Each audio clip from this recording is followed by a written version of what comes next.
Welcome, everyone. It is International Master John Bartholomew. Hey, guys. How's it going? It is the last Title Tuesday of the year, December 2018. Let's make it a good one. 10 rounds of 3+2 Blitz.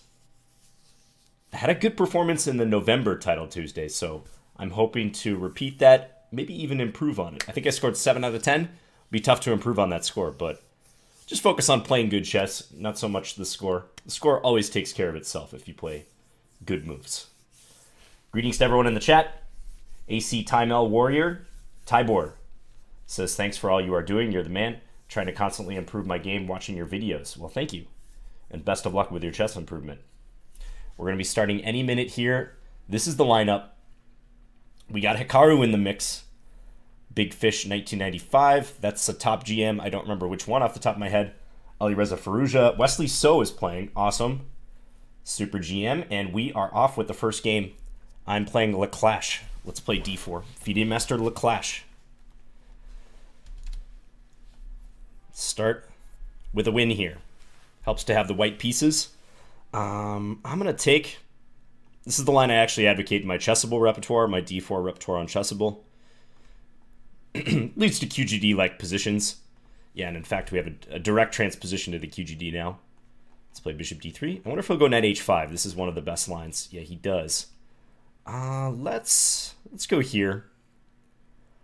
I may castle short in this situation. Castling long is probably more ambitious, but I may just castle short. Yeah, let's keep it simple in the first game. And probably look for the minority attack, Rook A, B1, B4, B5. Try to weaken his queenside. Thanks, El Pac-Man. Says good luck. Hey, Yannick the B. Greetings to everyone in there. I see a lot of support in the chat already. Appreciate it, guys. Hope you're enjoying your day. Very tempted to play B4 here. Or B3, but B4 makes more sense. Yeah, let's go ahead and do it. It's going to hit this knight. He'll probably take en passant. I'm not going to pre-move this, though, just in case he doesn't take. So this pawn is now double attack, but I'm hitting his knight, so he doesn't have time to take it. He's got to probably move his knight back to D7.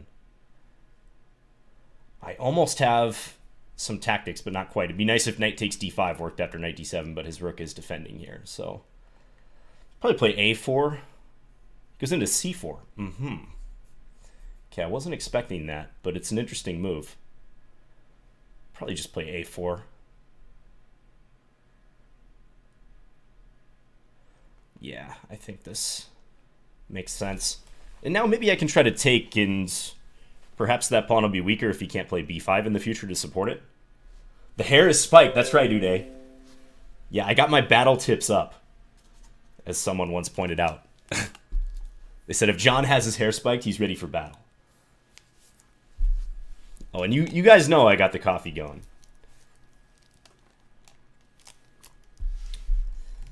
All right, knight d6. Yeah, the knight is well positioned there. Yeah, that's a good move. Because I need to break that knight down, but it could take a while. Tempted to play e4 and just try to trade for it immediately, but I think it's premature. Let's double the rooks. At least he can't play bishop f5 so easily. I might just play some useful moves. Like h3. He'll probably castle here. Nope, plays knight there. Okay.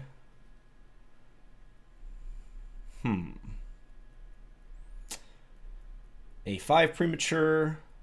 Knight g3, he might play h5.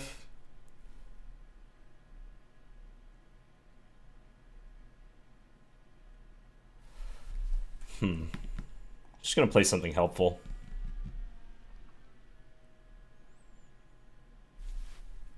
Could play bishop f5 at this point.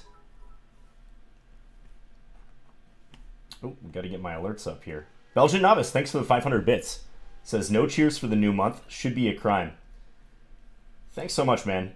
I got to meet Belgian Novice in person at our Chessable meetup a couple weeks ago, and he's a real nice guy.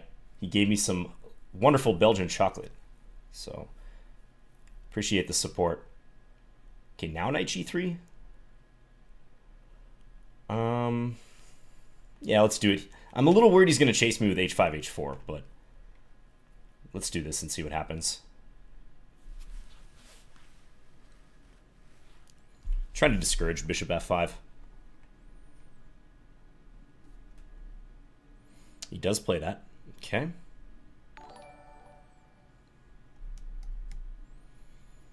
Okay, let's bring the rook in.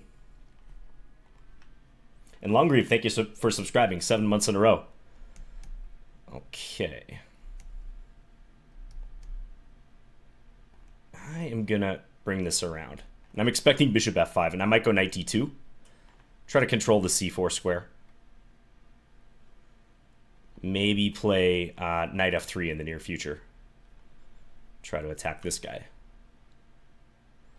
Rook a7, okay.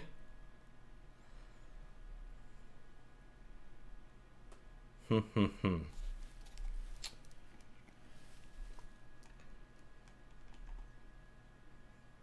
right, I'm going to take.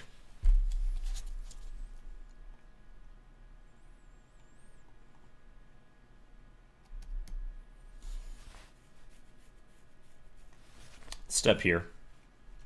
Gotta watch out for knight takes e3. Queen b3 would have ran into that move. Although I guess I have rook e1. But I'm thinking maybe put pressure on his position like this. But he's very solid. Like b7 is his one weakness, but he's defending it several times. I think this position's about equal. But still gonna try, of course.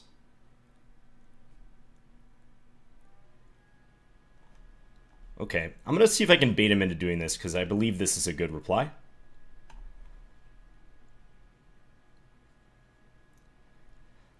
Otherwise, if I had to recapture, he takes check and picks up the knight on d2. d6 is hanging, but I lose c3 at the end. Okay, time is going to be a big factor now. He's under a minute. I'll be under a minute soon.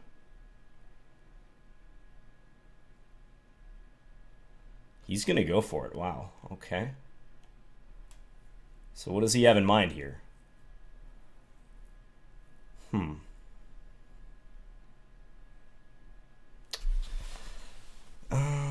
Definitely take to start.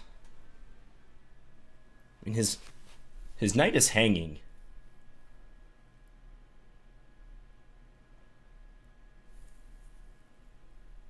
But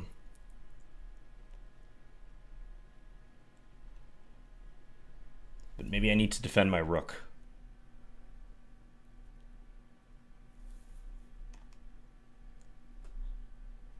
I don't want to think too long here.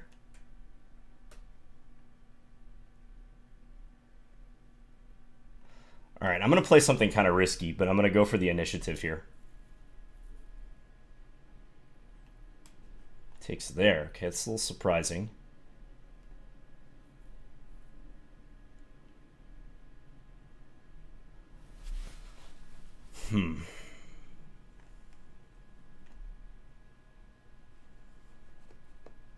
I thought he was going to take on f3.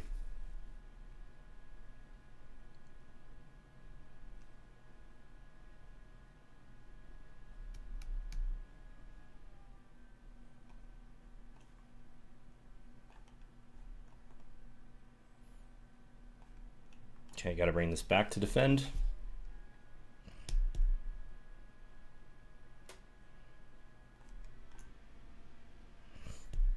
I'm not going to take b7 yet.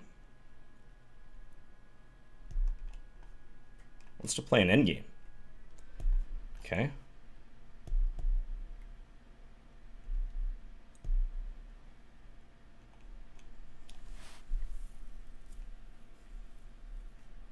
Should be better for me, but time's a factor, definitely.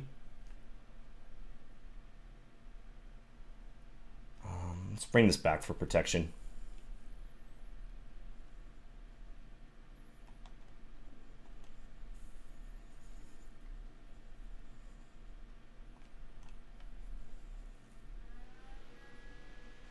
Take him.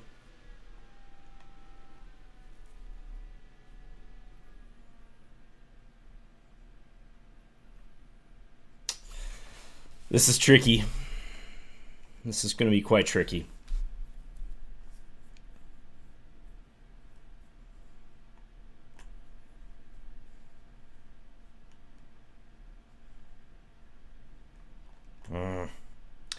I'm going to go for a draw, I think.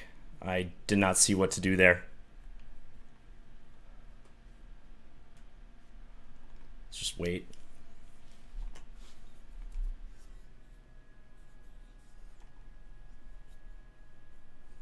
Yeah, I couldn't figure out how to keep my knight without allowing his d-pawn forward. There's still play here, but it's probably going to be a draw.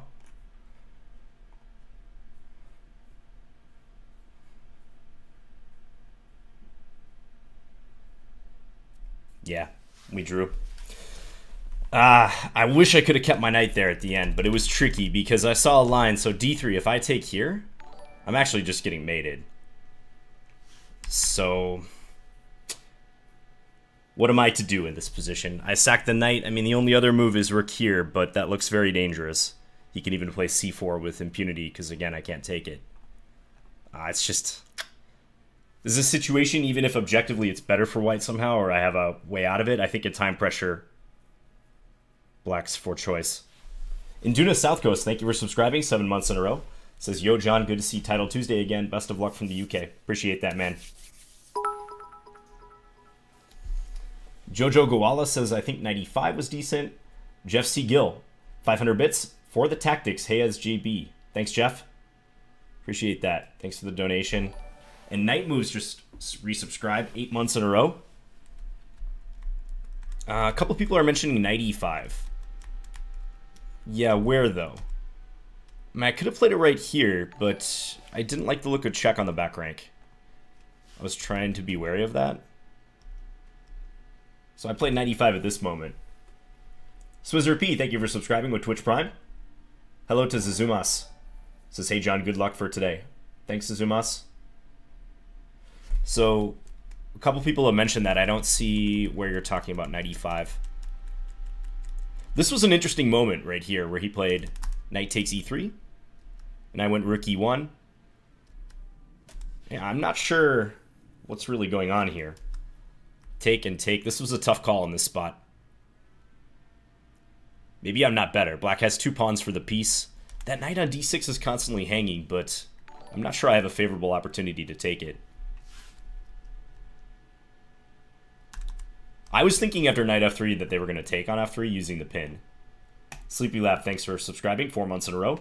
Says, hi John, good luck and thanks. Thanks to you. Yeah, I was thinking they were going to take here, and my plan was to do this. And I guess now I can actually pick up the rook, but I was thinking more so in terms of an attack. Do this and try to play for... Oh no, but he has rook c1. Yeah, probably if this position occurred, I should go for queen b8. My king is pretty open, but... An extra rook is an extra rook. I'm a little worried about these pieces being so far from my king, though. Nothing direct for black. Maybe queen d2. This might even be worse for me with rook here coming. So that was a very complicated game. When my rook was on the 7th rank. When was my rook ever on the 7th rank? I don't know. Do you mean 2nd rank? Oh, you mean here. After I take. Well, if I play 95 at this moment... Yeah, it might be possible right here. I was a little worried about checks, though. Here and something like this. Although I guess I can play king f3 in this instance. Yeah, I think you're right. Unless there's this check. This check is a bit pesky because I can't play king e2 due to check here, winning the knight. So I'd have to go here, and then this. Threaten the knight, threaten mate. I might have to go back to f3. It's complicated. That pawn on g3 is a big bother. Cretaceous Knights, thank you for subscribing. Tier 1 sub, thank you so much. Okay, let's see if there's any upsets. As the standings get updated here. Is Hikaru still playing? Hikaru won. He won in short order. I think there's several people streaming this. I know Eric Hansen's streaming. This is the last game of the round here. Oh, 2 bishops checkmate. Okay. Hansen is streaming. As is, I think, John Ludwig Hammer, who just won the Royal Kings, Arena Kings the other day. Wesley lost. Really? Mr. Jurag. Cars for Kids. Let me see if I can find your donation. $3.50. Oh, thank you, man. I did not see that. but I'm going to read your message. Been watching your YouTube for 3 years. First time catching a stream, just reached 1700 USCF. Thanks in large part to your fundamentals vids way back when. Cheers. Also, can you talk a bit about your poker experience? I'm going to play a con here and see what Pedro does. Okay, Okay, let's play A6. Well, first of all, thank you for that donation. My poker experience. Yeah, I played a lot during the poker boom. Played a bit in high school. And then I multi-tabled online. No limit. Mostly like lower stakes, 25 cent, 50 cent dollar.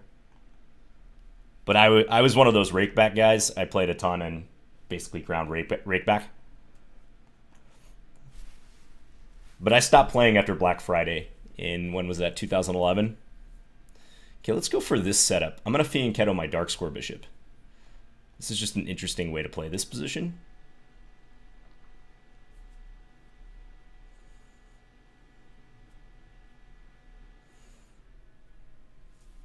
More common to put the bishop on e7, but I'm just mixing it up a little bit.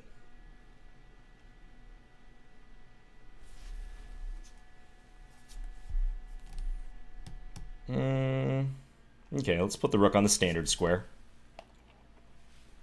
Good plan for white, if you watch my hedgehog video, is this for white.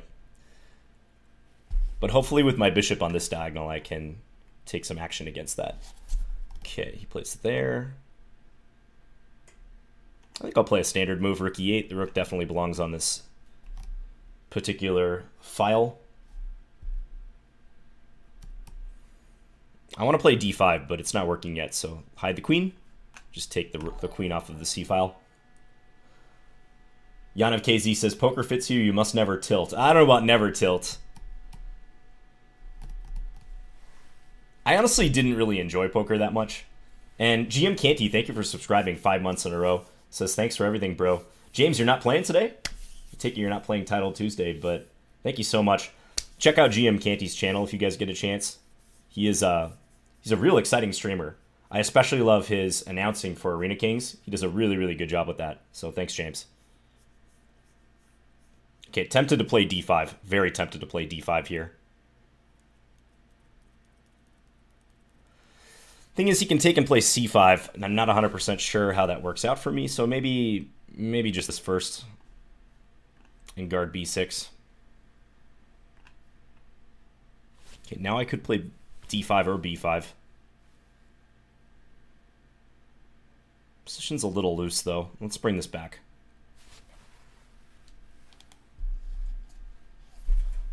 I want a6 defended. Because again, if I play this, like there's a chance after a trade he'll play c5, and I think a6 being loose is a bit annoying. Ah, his knight was undefended. I have knight takes e4. I missed that. Open up the bishop towards this knight. Well, maybe I can get him to repeat once. But yeah, this was an undefended piece, and I definitely could have taken advantage. Could have took advantage. Okay, let's see if I can quickly play this and make him repeat. Nope, he improved. He's not going to give me a second chance.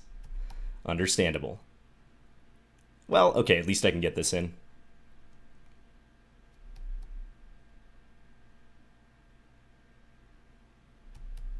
Knight a5. Taking a knight d4 might have been decent too. Alright,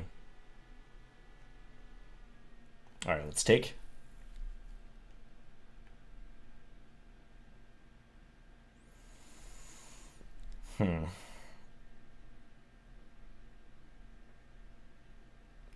D5 now not looking as good. I was thinking bishop b5. Also not thrilled about that move though.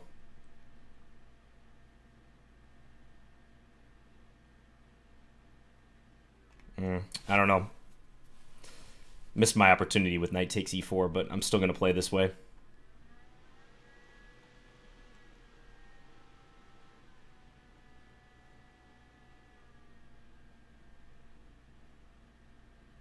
Really would like to get this in still, but probably he can play bishop b3.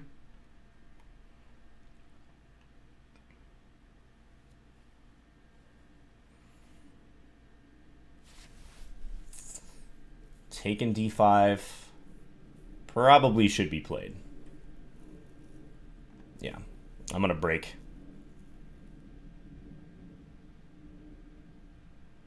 Which way to take here? I'm going to take this way. Okay, this isn't ideal because he has the bishop pair, but I think I'm going to get some activity now.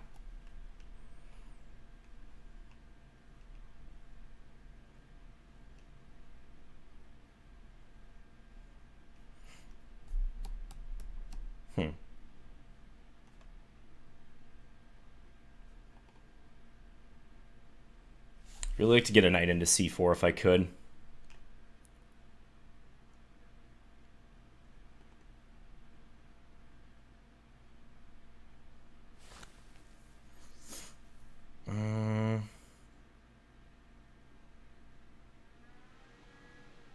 Thinking a bit too much here. If here I have rook e6.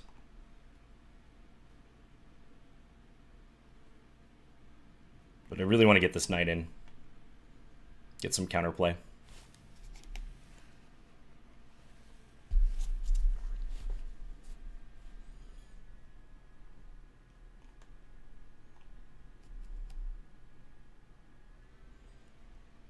You can just take that. I didn't see that. Did not see that whatsoever.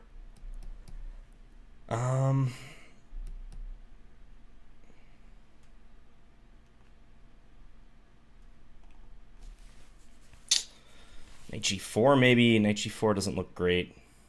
It's possible though. Alright, gonna go for knight g4.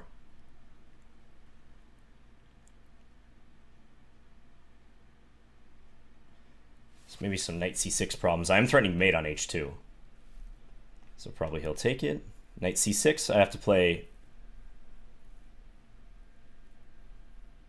What do I play against knight c6? I had something in mind here.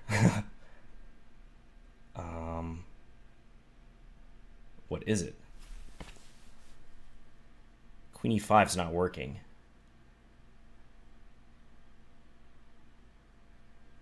Might just be losing material here. Guess I gotta take. Yeah, I messed that up big time.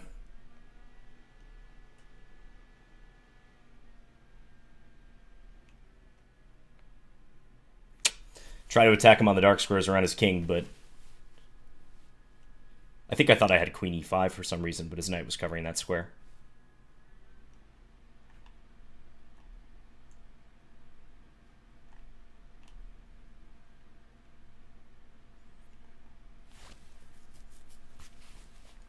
I'm looking for a counterattack here, but it's tough.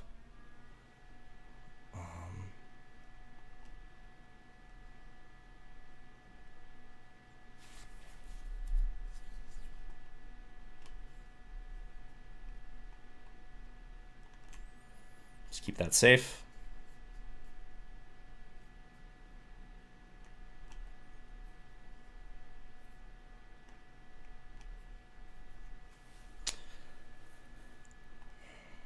I can just take this.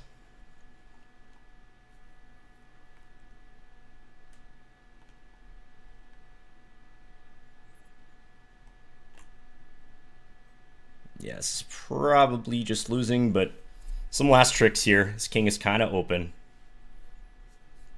His rook is hanging. Oh, and he dropped his rook. Wow. He dropped his rook, guys. I will definitely take that.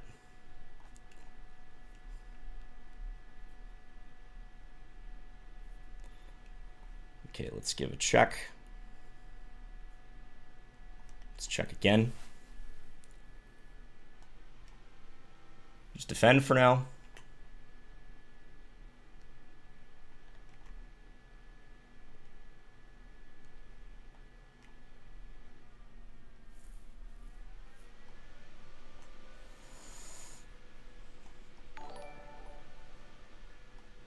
Okay.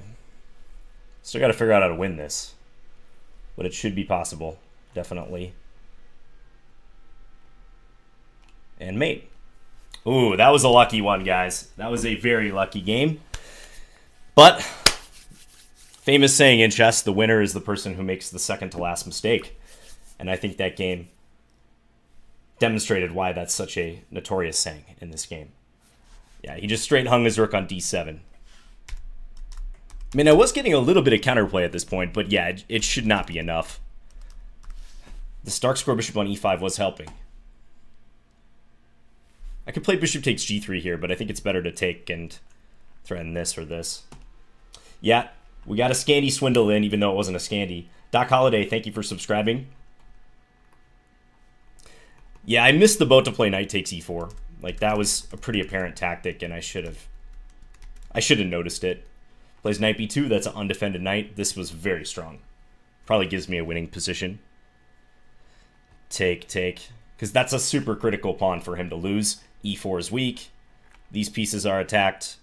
Yeah, that was just a mistake on my part. In hindsight, I don't think I should go for this. g6, bishop g7. I was just experimenting, but it's normal to play bishop e7 in castles. All right, but we'll take it. Chess Jack says, that was just bad. Thanks, James. Rubashaz says, nice, never give up. Let's take a look at a game. Caro playing. Caro 1. Who else? Big Fish. Big Fish 1.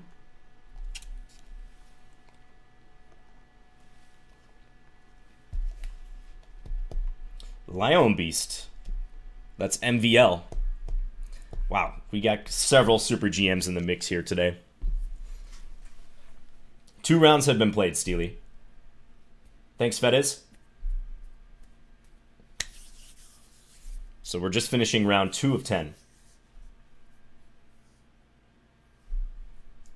Jimster says, I like the part where JB dropped the knight and then the part where the FM dropped the rook and then mate. That's Blitz for you. Pavo, thanks for the 100 bits. Says one more cheer today for that win. Gotta go soon to sleep. Work, work, work. Hey, thanks, Pavo. Shout out to you in Finland. Thank you for tuning in before you turn into bed. Hello, PVT Vega. Yeah, this is a pretty checkmate. You're right. How did this happen? That looks like a puzzle rush tactic. Wow. Was MVL just completely busted here? What is going on here? He's straight down a queen in this position. What? Okay, he sacrificed his queen. And black played kings. Why would you go forward with the king here? What in the world? Isn't king c8 just dead winning? Like, why would you go forward and almost invite white to checkmate you somehow?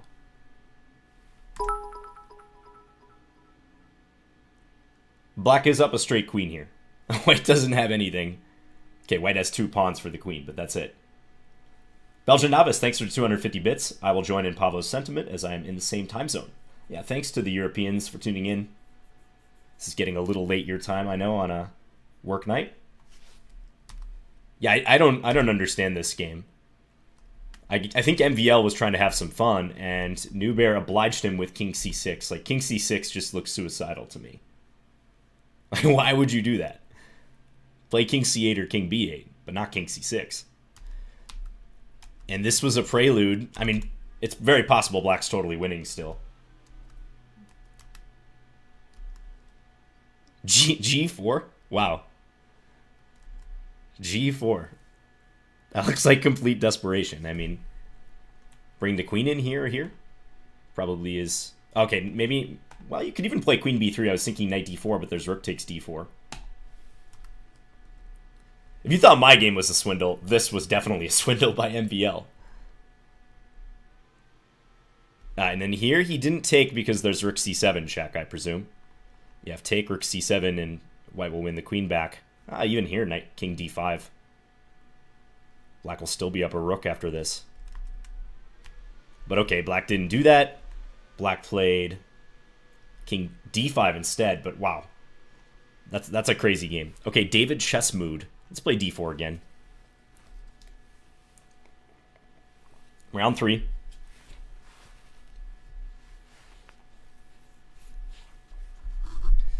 David chess mood.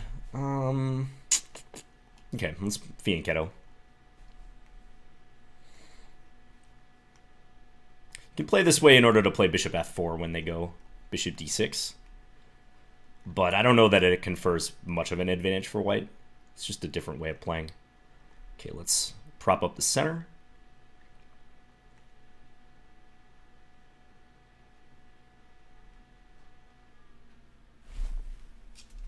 Hey, Fedez. Says it's bedtime. Glad to catch the stream. Yeah, thanks for tuning in. I'm going to let him take my bishop if he wants. G5 is not a threat, as I can take it. But yeah, if he takes, I'm going to take with the knight. He has the bishop pair, but my knights have some good squares now, especially e6 will be hitting. And also, of course, the e5 square.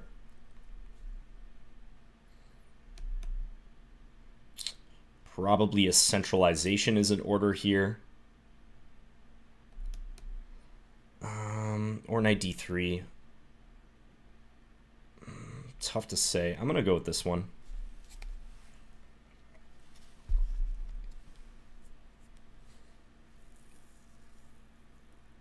Getting an f3 and e4 seems kind of difficult, so I'm going to just play some natural moves here. I have a big lead in development, but it's going to be hard to capitalize on it. If he plays knight d7, I might take on d5. This one thing. Because if he takes with the e-pawn, he loses f5. So actually this seems wise. And maybe I can force him to take this way, and there's no immediate win of material, but it's kind of uncomfortable looking for black. I have squares.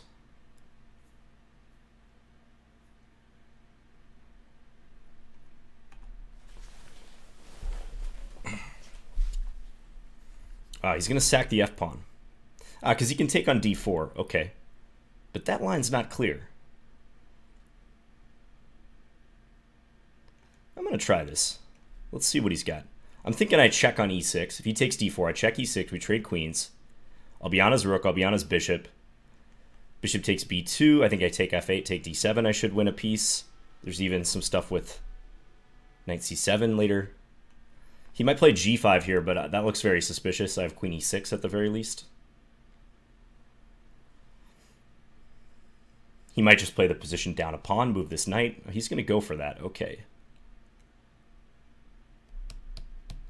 Yeah, let's check. I think this should be good for me. If I take f8, he takes c1, I take d7. That's a piece, I believe. Yeah, so he just takes back. Okay. Fair enough. But okay, let's proceed.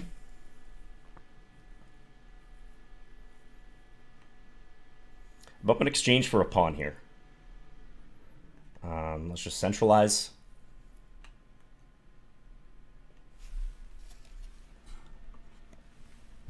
Make it difficult for him to coordinate when he needs his bishop to guard b7. This is a big pawn mass, though, and he has the bishop pair, so I gotta look to take that away at some point. Chip away at that. Pretty good spot here. I'm thinking about e4. Open the position up.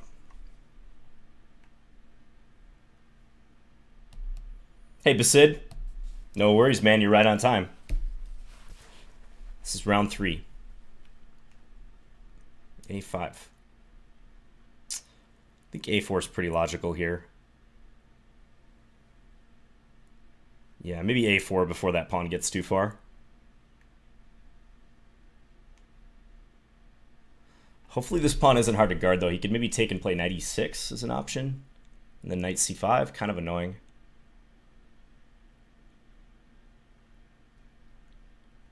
But I have a big time advantage now. Okay, he plays rook a7.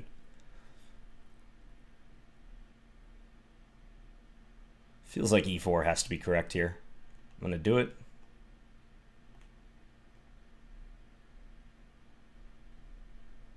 I need that bishop working, and it's blocked by this pawn chain.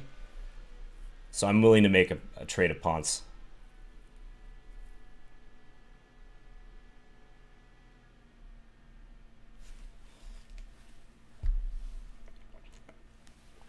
I'm up over a minute on the clock, so let's keep the pressure. Knight there. I want to keep this complicated. That's my instinct.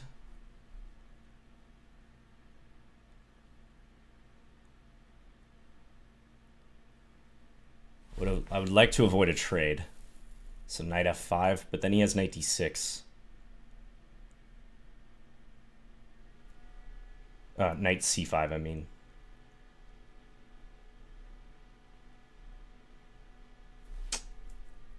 This is tricky.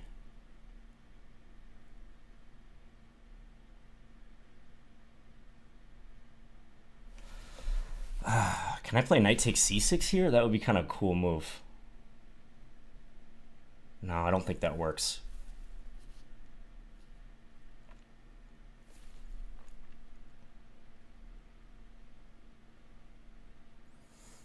Okay,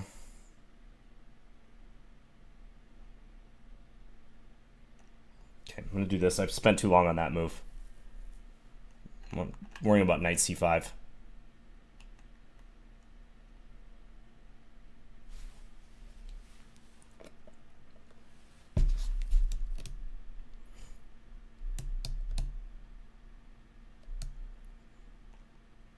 Do this.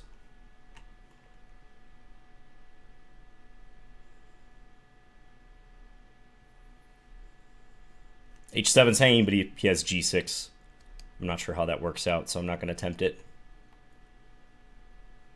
Stop b5, position this bishop on c4.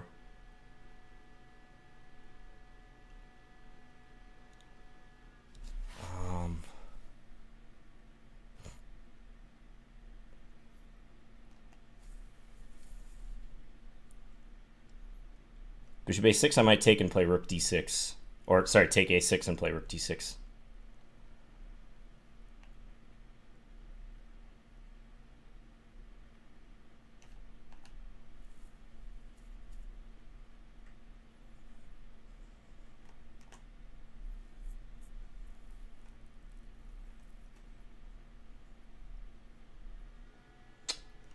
Okay.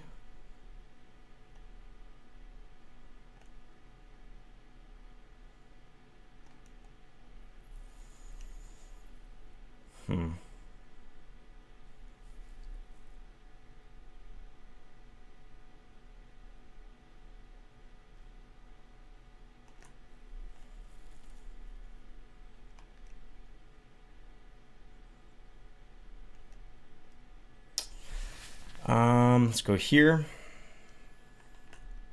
Not taking a draw. I'm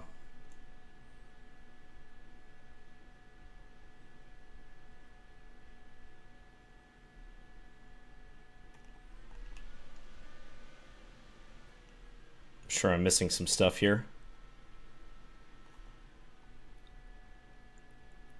Still at material.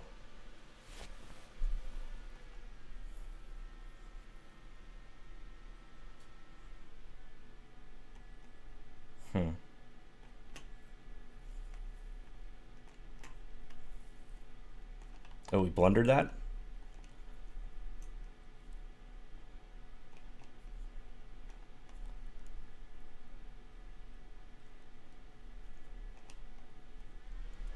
This is complicated.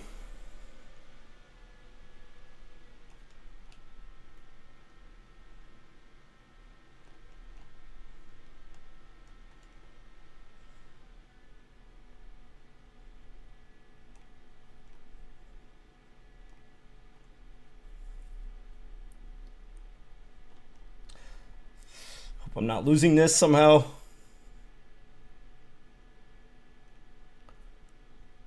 Let's take.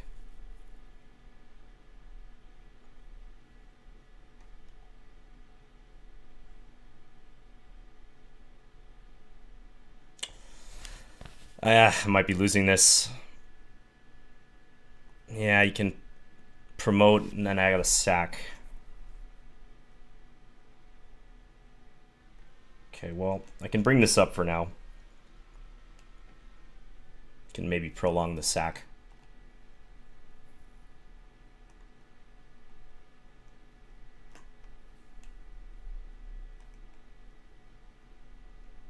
Playing with fire a bit by doing this, but...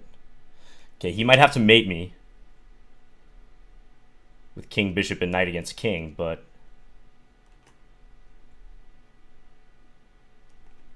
let's advance these pawns for starters.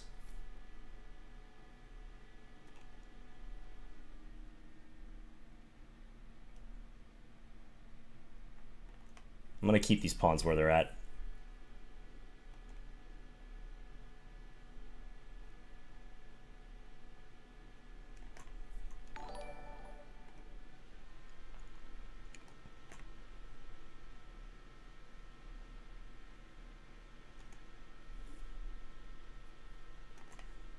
Try to gain some time on the clock.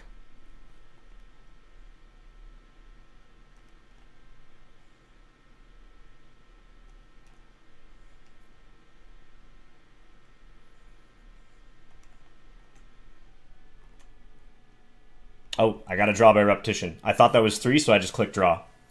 All right, I escaped with a draw there. Yeah, it just looked like he was wheeling his knight around with d6 with the bishop on c1. Seemed like we had that position 3 times. So, all right, I'll definitely take that draw given the end, but that's a shame because felt like I was putting the pressure down. I was laying the hammer down, but I couldn't figure out a way to crush him here. I feel like I missed something right around here. There's got to be something in this position. Knight takes c6 would be nice, but he takes, and if I take here, this is hanging at the end. Maybe I have something like bishop b5. That's a weird move that I'm just now looking at. But yeah, he's all pinned up if this happens. Maybe. You guys know that feeling when you just believe every chest fiber of your being says that you have something in the position, but I didn't have enough time to figure it out. I repeated once. Yeah, I think knight takes c6 might be the move. This is a weird idea, but I mean, even here, it's not so clear. Like, he can play knight b8. He's returning all his pieces to their starting squares. But I gotta think, with him being so tied down, I should be better here. I mean, maybe he goes here. My rook is hanging. Take. It's just a really confusing position. 3 minor pieces. Okay, that was the last game of the round, or close to it. I'm playing Joppy. Let's stick with d4. I know I was playing e4 a lot in the previous Title Tuesday, but let's stick with d4. Hey, Chessy Bus. Thanks for the support, guys. Let's play knight f3. I'm not going to take on d5. I'm just going to play mainline. Let's play a variation that I used to really like for white. It's pretty easy to play in Blitz. Just win the pawn back. And then you go bishop d2, force them to play a5, and you eventually recycle this knight into the game. Good golf. Thank you for subscribing with Twitch Prime.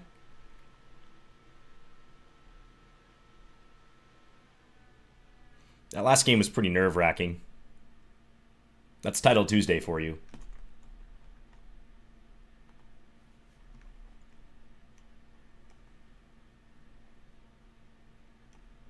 Okay, so this is all standard in this line. You want to wait for black to take here. Play bishop e1. That said, I don't believe that white is better in these positions. Let's play rook c1 first. He'll probably play rook c8. Eventually you want to play bishop b5, which I might do now. It's just kind of annoying to play these positions for black. He seems to know what he's doing. But in my experience, the a5 pawn is a tender point for black in these lines. Did he blunder this? I think so. Skewer. Okay, we will take that for sure.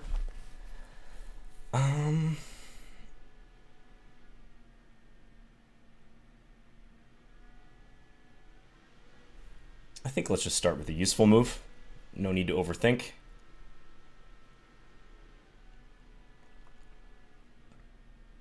b3, knight c4, maybe? Need to unwind my pieces somehow. Let's play b3. I want to get this in, but have a little bit more protection on that knight. Also, a4's protected.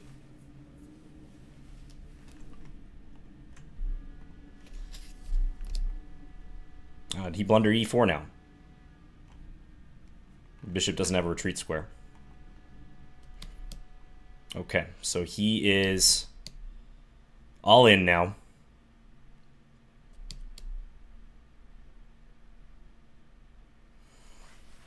He's going to get some pawns, no doubt.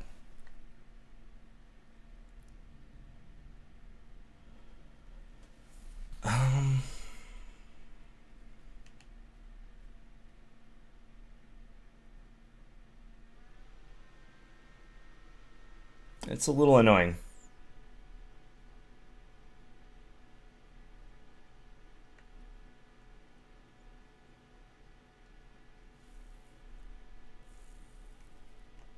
I'm going to keep the material for now.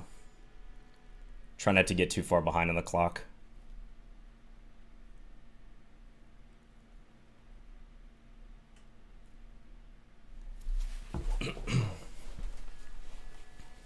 D5 is obvious, but he takes and plays knight b6. I'm not sure about that.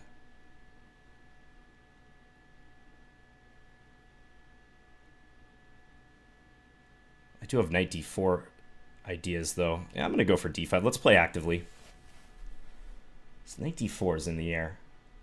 Maybe step here. I'm on his bishop, and I'm also looking for that.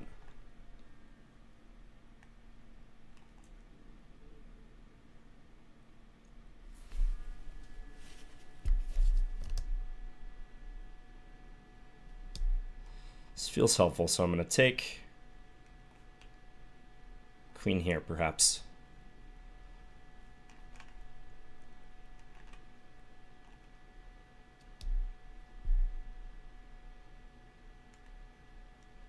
I don't think g2 is a worry.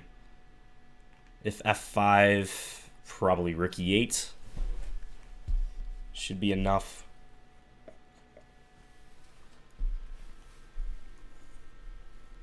Okay, I have rook e8. My knight is hanging at the end.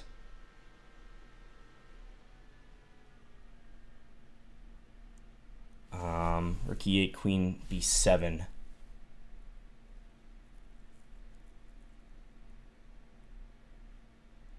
also just take here.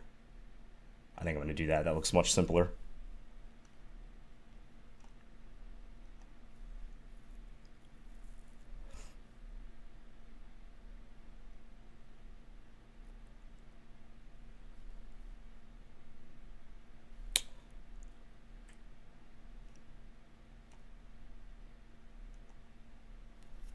Is knight c4 happening?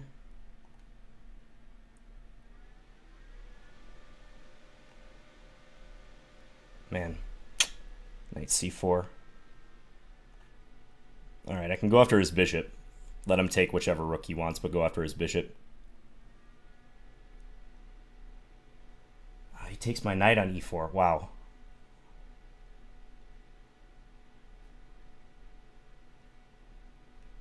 Yikes, man.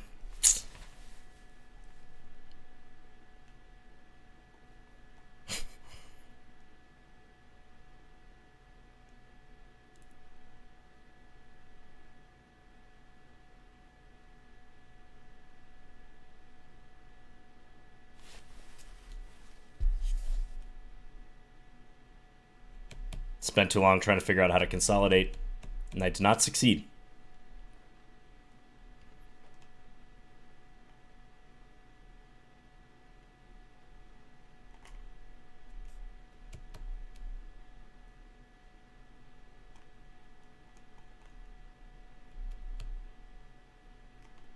That's mate.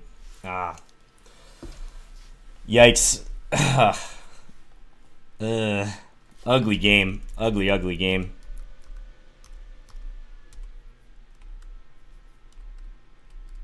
Hard to believe I didn't win this, but those pawns were difficult to contend with. I think this is fine all the way up through here. Probably queen takes a5 is not the best. I mean, rook e8 was my first instinct, but I started looking at this, And I didn't like the fact that after this, he'd be on G2.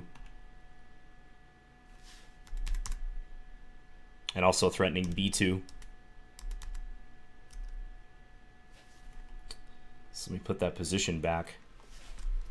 Yeah, I took on A5, B2. Yeah, maybe this move's not good. Maybe Rook D1 instead. I don't know.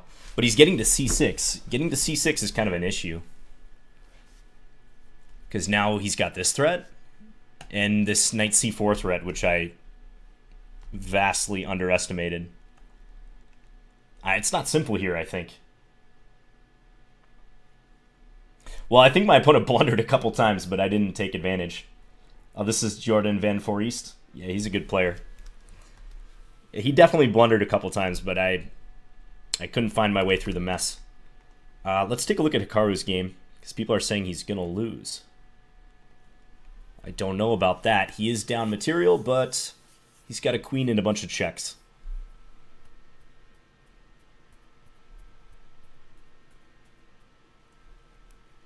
Eric Rosen almost equaled your tactics score, John. Well, he's good. It's not a competition, unless it's with Greg Shahade, like I said. I'm still kind of baffled by that last loss. I don't know if you guys noticed a moment where I could have played that better, but it's just he kind of got counterplay out of nowhere, despite being down a rook. I mean, he had those two annoying pawns, but feels like there should have been a very clean way to just end his counterplay. This game is not at all clear, by the way. I mean, with black having these two pawns and just the very annoying queen checks at all times. It's nice for Open Yagami that he has... Okay, he lost his pawn, but now he's going to pick up h5. It's nice for Open Yagami that he has time. Because usually in this situation against Hikaru, you'd expect to be down time.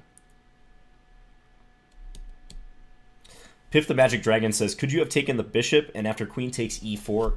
take his B pawn and try to run the A pawn? Take his bishop. Do you mean the light score bishop or the dark score bishop? Because I did take his light score bishop on B3.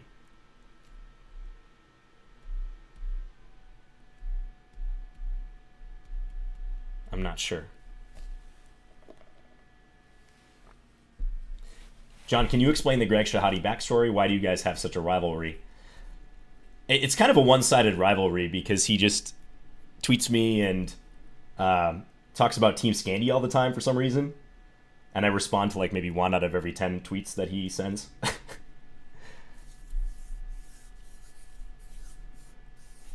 I think he's upset that I beat him a few times, especially with the Scandi back in the day.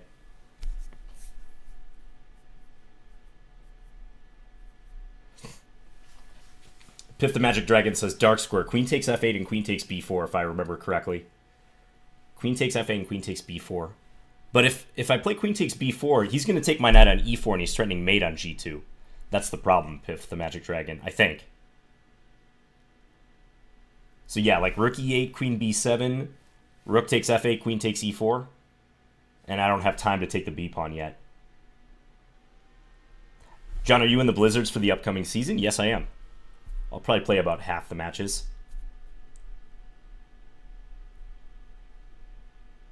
So it isn't joking it around? Yeah, it is joking around.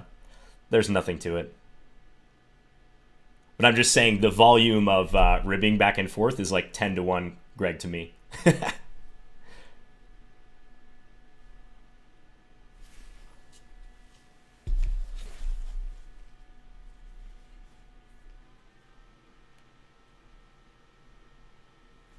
Okay, so Open Yagami is still trying to win this. And he's making some progress. I mean, he's got to stop this pawn from getting to g3, which he is. Still looks really, really difficult to win. We check here now. Okay. Hikaru goes for the pin. Hikaru is so resourceful.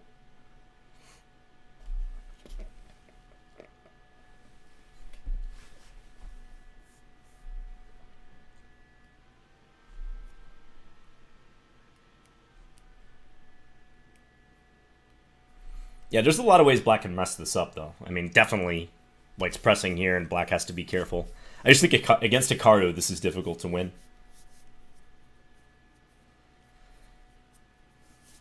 Queen d5, hit the rook. Ooh, is he getting mated, though? King there, knight g3. What is this? Oh, wow, nice checkmate. Beautiful. Well, rook h3 was unnecessary. There's knight g3 mate right away. But I guess he wanted to sack his rook against Hikaru. That is nice. King in the corner, checkmate. Lovely. Yeah, I think rook h3 was just a troll move. Wow, so Hikaru goes down. Title Tuesday is never easy, folks. Let's take a look at the standings.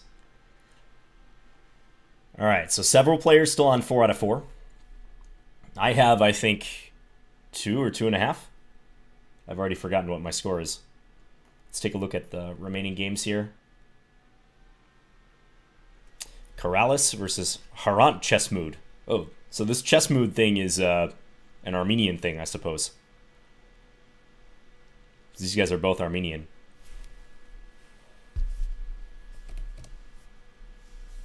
Two out of 4. Okay, thanks, Clanger. Thanks for clarifying.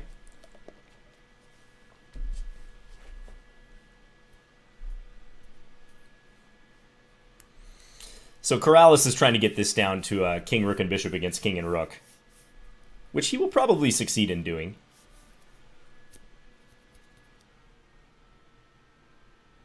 I mean, even that's not so easy, though. If white just waits now, rook c4, rook a4. It's not trivial. This game could go for a while.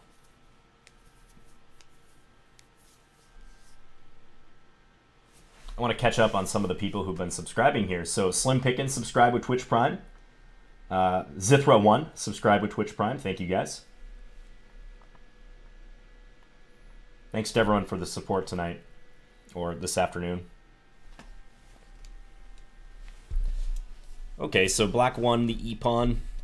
Now he's going to try to win the g-pawn. And then we're going to see if Harant Chessmood can defend this endgame.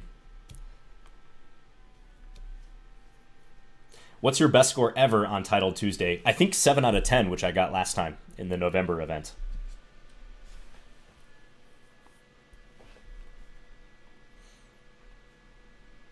Okay, so MVL is still on a perfect score. Faruja Verdanote, that's Grandmaster Gawain Jones. Open Yagami, who just beat Nakamura. This guy's really tough, Open Yagami. Hammer's on 3.5 out of 4. He's streaming right now. Good score. Parhamov. 312 players in this event. That number is up from normal. Andrew's streaming. He's on 3 out of 4. I'm trying to look for So. Do you guys know if Wesley's still in or did he drop out?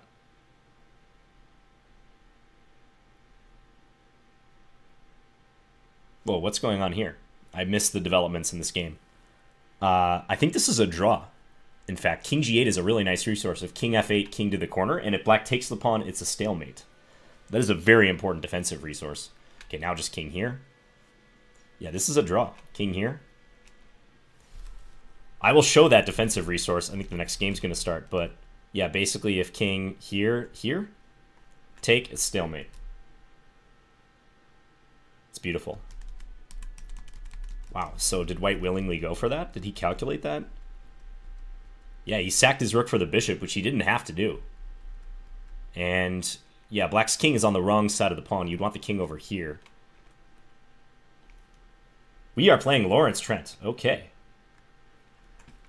Hello to Lawrence. I think he is streaming as well. Big game right here, guys.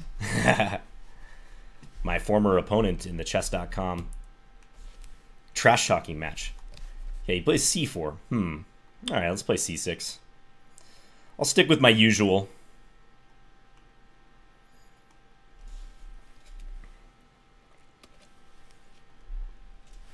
I don't know these positions so well, but I can pretend.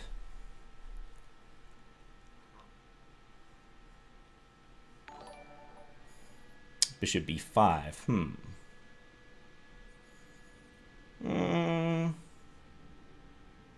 All right, let's take.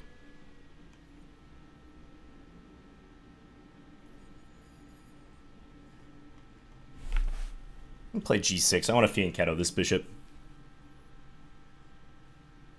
Curb Master, thank you for subscribing 10 months in a row. I just killed someone, need a place to hide the body. Can you help me? I'm sorry, I can't help you with that. The chess Twitch chat is not the proper place for that query. Alright, so trying to play natural moves here. He'll probably play d4 at some moment, but maybe not yet.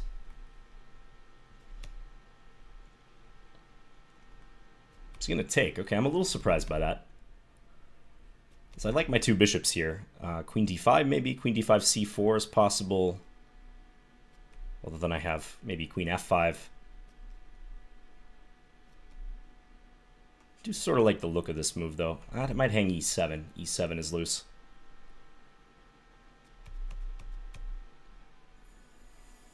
I mean, bishop d7 is possible. It's just kind of like a bit of a lame move, it feels. Maybe queen c7. Yeah, I think queen c7 is okay. Also guards e5. Kind of a Grunfeld-y type position.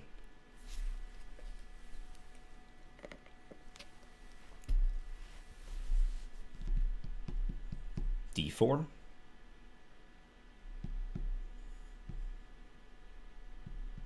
Wants to put that knight on e5. But I can be ready to play c5 perhaps when he does.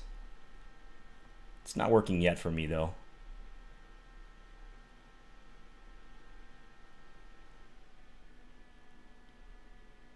Alright, so let's just play rook c8. He's going for like a bind on the position. Makes sense. Okay, let's push this guy.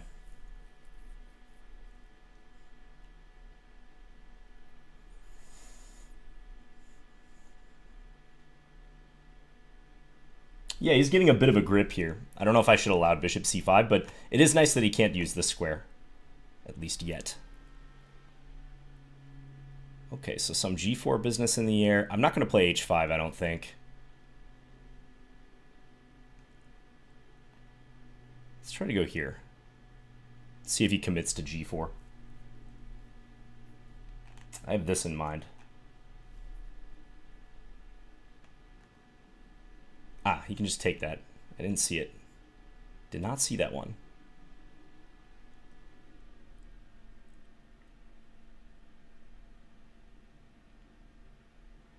Okay, let's try to cause some trouble then with bishop d2 ideas. After blundering this pawn. I need some activity with my bishops.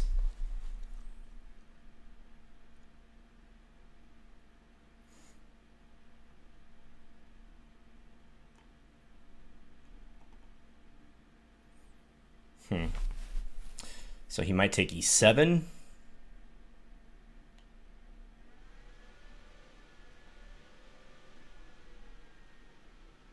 All right, so I'm going to go here.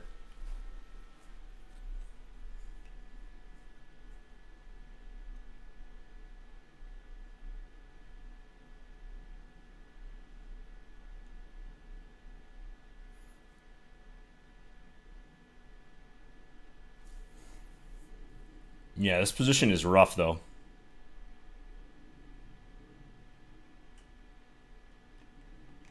I've definitely created problems for myself here. Big problems.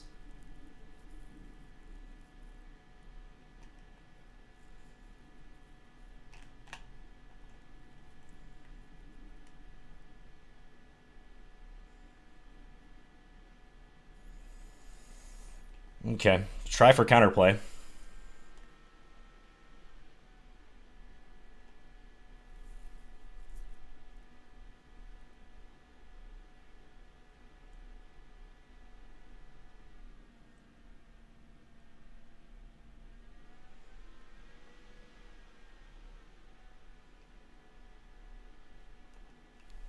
Can maybe play rook a3. Maybe. Have a check and then bishop b2 perhaps.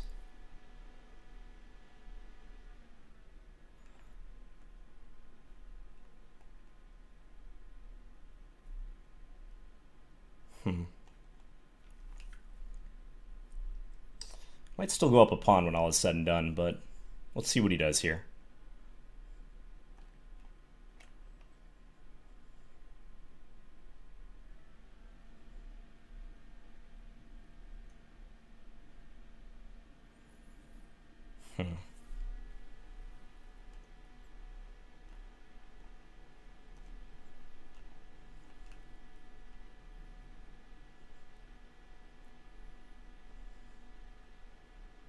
His e7 is going to fall. But I'm just hoping it's not easy for him to keep that pawn.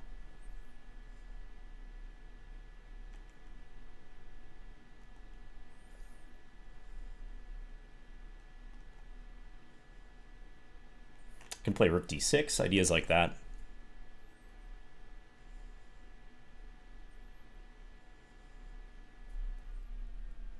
His knight's a little bit offsides. The bishop here is helpful so he doesn't have knight f5 check. Rook c7, rook d6. Prep king f6.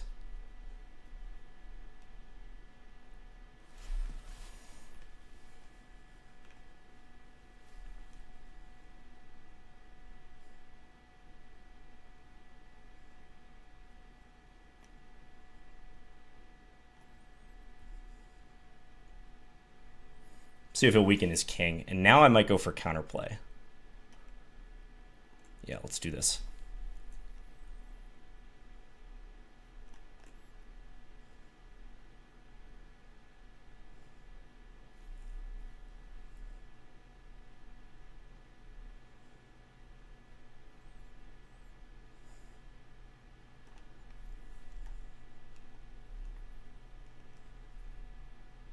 Don't have much time left, but that helps.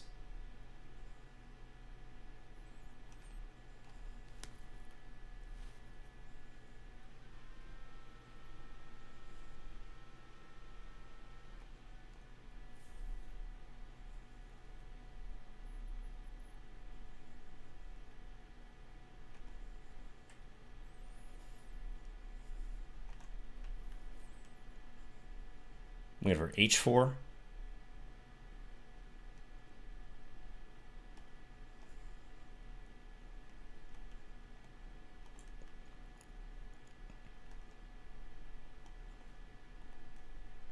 All right, I took the draw. Repetition again. Yeah, I'm down a pawn here. His knight is cut off from the action, but I can't really do much. I thought about taking h3, but I didn't see a good opportunity to do it. He's defending it here. I can't take it here. His king takes. I thought about playing h4 check here, but I don't know that that really gains me much after this.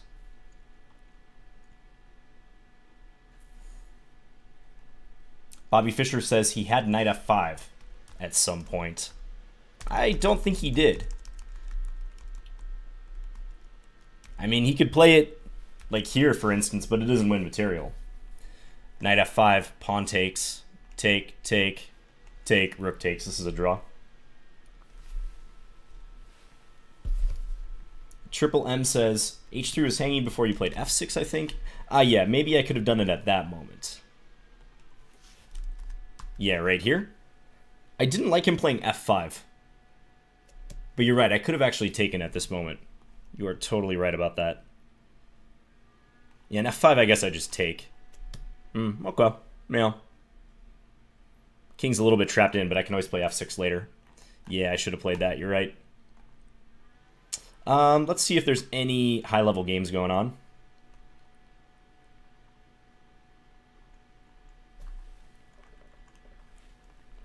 GK Chess Tiger. This is a draw.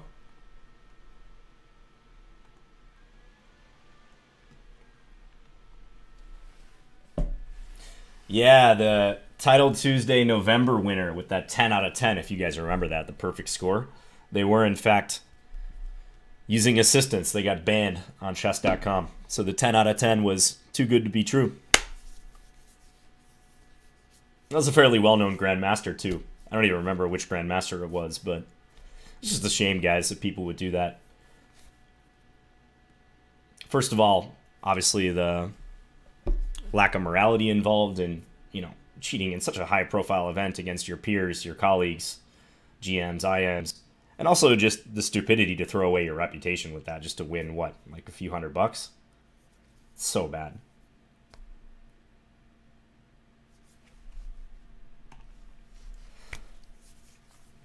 Okay, let's see what other games are remaining here.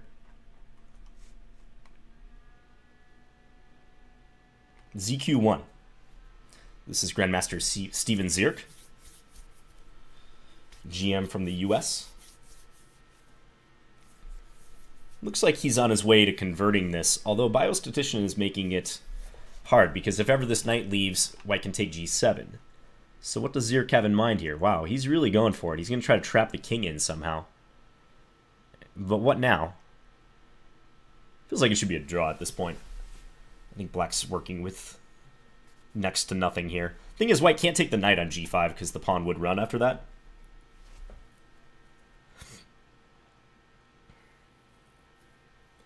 ERW says $500 is a lot for someone from Eastern Europe. Yeah, I get that, but even there, it's not a life-changing amount of money, and even if it was... Oh, wow. He found a way to do this. Knight G4. That's winning. Knight G4 here. But is it winning? Because white has H6, H7. Wow, that's nasty. You guys see that? If black takes here, H6 and H7 mate. Black actually loses. Crazy. So what's going on in the game? They're repeating. Okay, now Zierk might lose this. Okay, H6 he can take. He can take. That's very important. This is a draw now. Push the pawn. Oh no, it's not a draw. It's not a draw. Bishop D2. Wow, Biostatician. I just assumed that white had to take it, but they don't. They can bring the bishop back.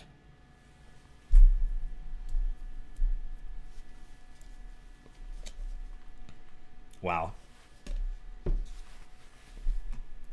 Crazy game. What a turnaround. That's what's fun about these events. You see turnarounds like that all the time. You've already seen some in my games. That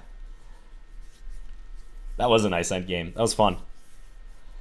Okay, here we have the notorious king and queen against king and rook. This is a win for the king and the queen. But it's not simple. You got to know the technique. Not easy to perform under time pressure.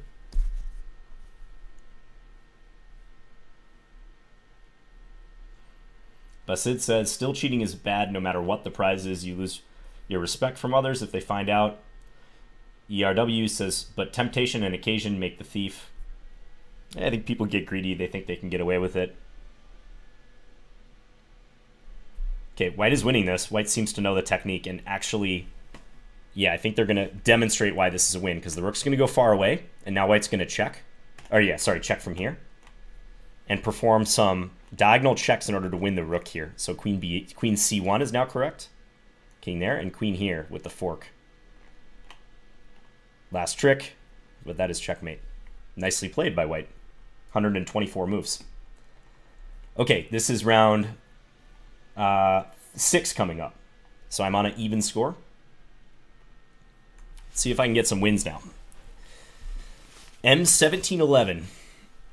FIDE Master. Alright, we got to go Scandi, guys. I haven't played a Scandi yet today. Queen F3. Oh, man. I dislike Queen F3. Queen F3. Well, okay, let's just develop. I have faced this move before. White's trying to get the queens off ASAP. But I can make it kind of tricky for them. Threaten some stuff. Maybe I can induce them to play King D1. Team Scandi, let's go, guys. Get those Scandi emojis up there.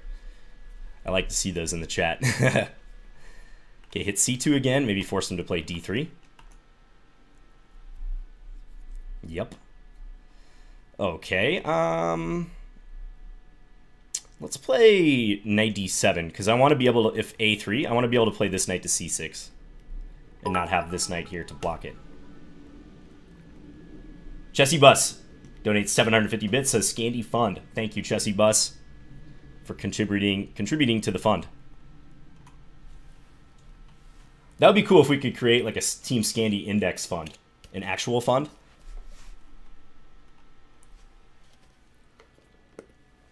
full of all of the most scandalicious stocks. Okay, bishop e3. Thinking about bishop c5 or knight b6 maybe. Knight b6 seems like a good idea. Flirt with the idea of knight c4.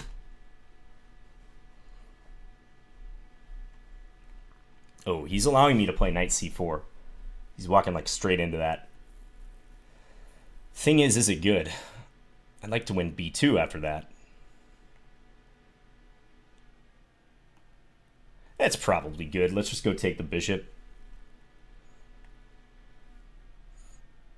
Yeah, take this guy, bishop c5. Probably play e4 now.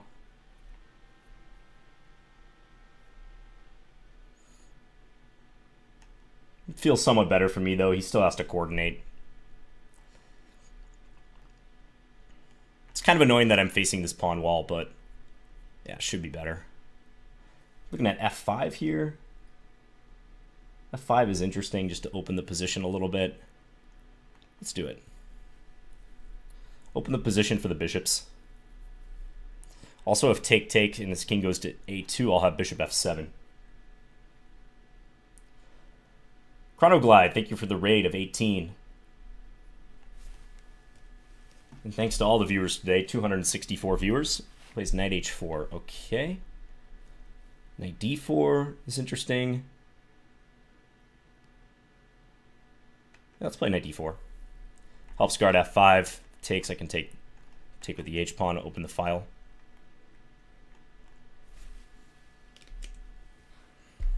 Couple question marks for him, how to complete his development here. So he needs to play king a2 to unblock his rook, but this is hanging for the moment. Maybe I can go after h2. So bishop d1, yeah, he's trying to defend that. Bishop d6. Let's go bishop d6 and maybe g5, g4 if he plays h3, which I think he will. Yeah, let's try to send this up the board.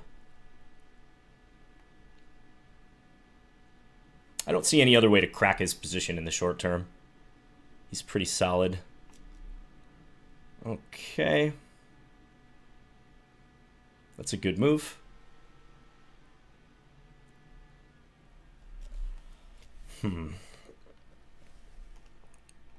Send the rook over. Playing around with this idea.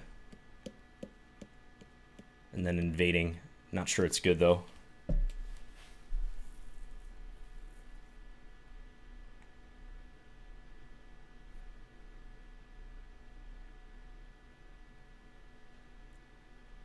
If he just plays like king a2 right now, he's going to take. Interesting. A capture. Okay. Tempted to take with a rook. I think I will. And then maybe try to do this. Okay, he wants to trade. Well, I could trade and then play rook e8. It's hard to get something out of that, though.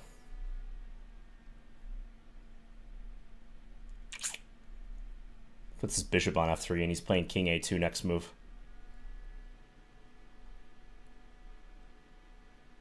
Probably going to keep the knights on board.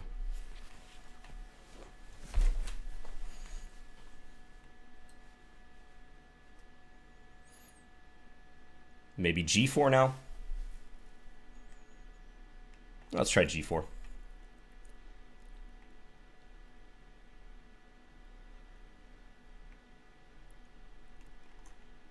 I'm accepting doubled pawns, but I really want to invade and cause some problems before he gets coordinated.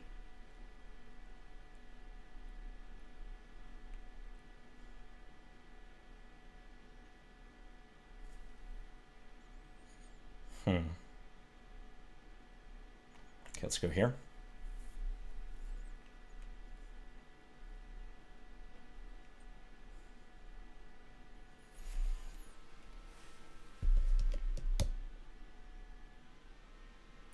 Okay, let's come in. He's going to play rook g1. He's holding for now.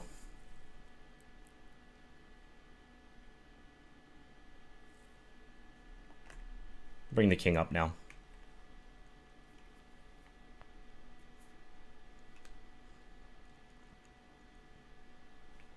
Not sure if I should take the bishop. It's hard to say.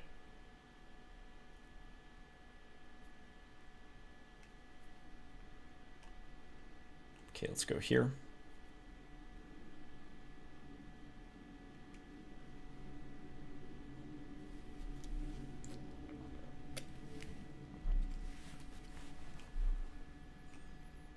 I'll let him take if he wants.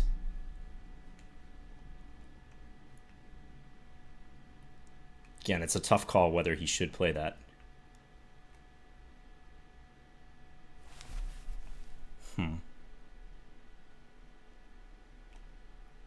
Let's bring the king up.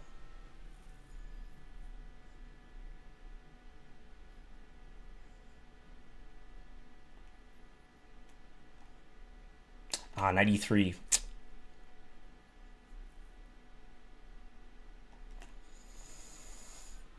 Quite poor play.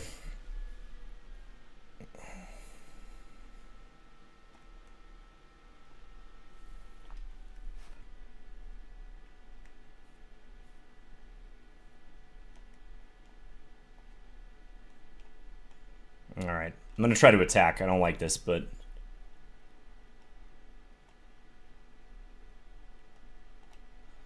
can maybe play king here. I don't know. I'm threatening bishop e3 if he does.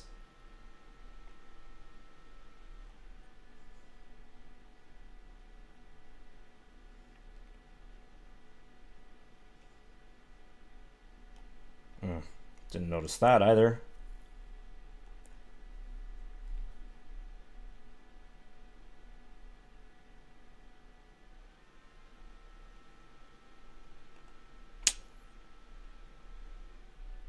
I should play bishop f2, but even that was not helping really. Okay, drop back.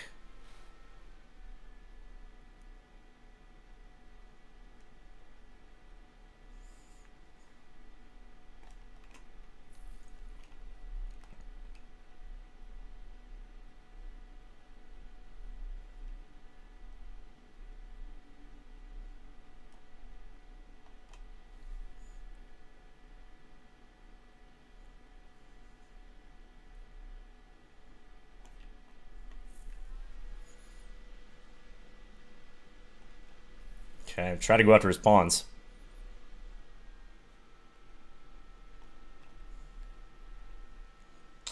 Don't know that that was the best way to do that.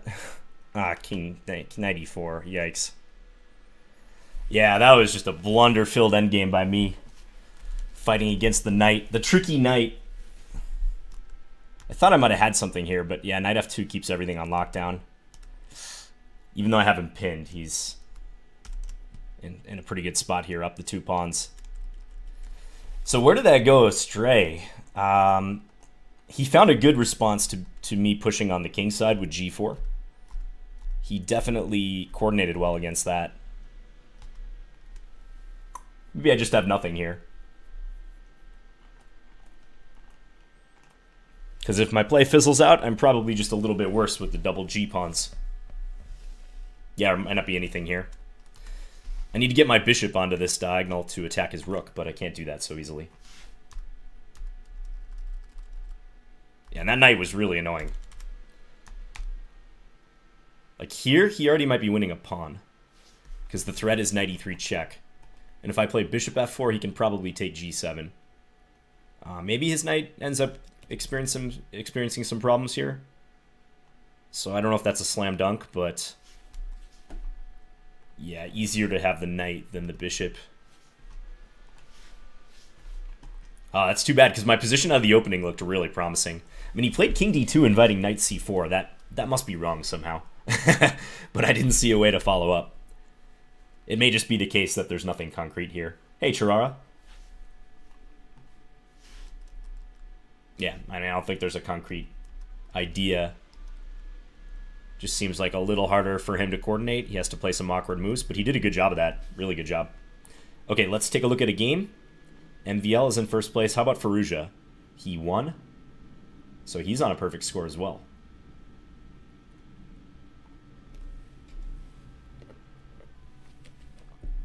Who else can we look at? Jeffrey's game is over. Explain how you can be so focused. I don't know if I'm super focused. I mean, I'm keeping an eye on the chat, for one thing. But I think all decent chess players possess pretty good focus. Ooh, are we going to see another king, rook, and bishop against king and rook? Let's see what other games are in the mix here. Multivitamin. Let's take a look at Multivitamin's game. This one's interesting. King and queen against king and bishop. Should be a pretty easy draw, though. Because black can never trade queens here.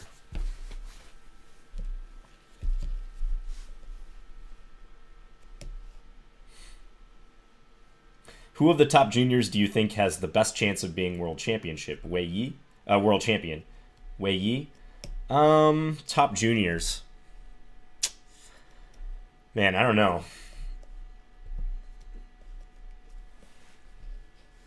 I mean, some of them are super impressive, like Faruja, for instance, but they still have a long ways to go. I mean, I've heard Hikaru talk very highly about Nihal Sarin. He thinks he could be a 2700 player very soon. But I wouldn't say any one of these top juniors is truly, truly threatening yet. Duda, yeah. I mean, is Duda a junior now? I don't know how old Duda is. I gotta believe he's over 18, right? Maybe closer to 21. Thing about Wei Yi is you haven't really seen him gain too much rating in the past couple years. He's sort of plateaued. Duda is 20, apparently. Okay. Yeah, Esipenko, another impressive guy. Okay, and white achieves the queen trade, so this game's going to be a draw.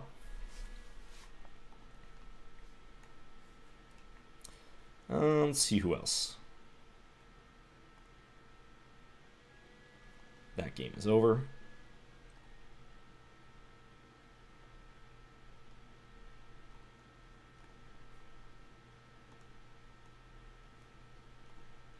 Problem is the games don't update so fast over here.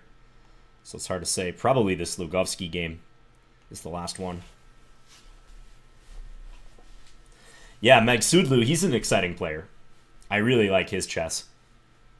That dude seems dedicated. I've seen some interviews with him talking about how much he studies.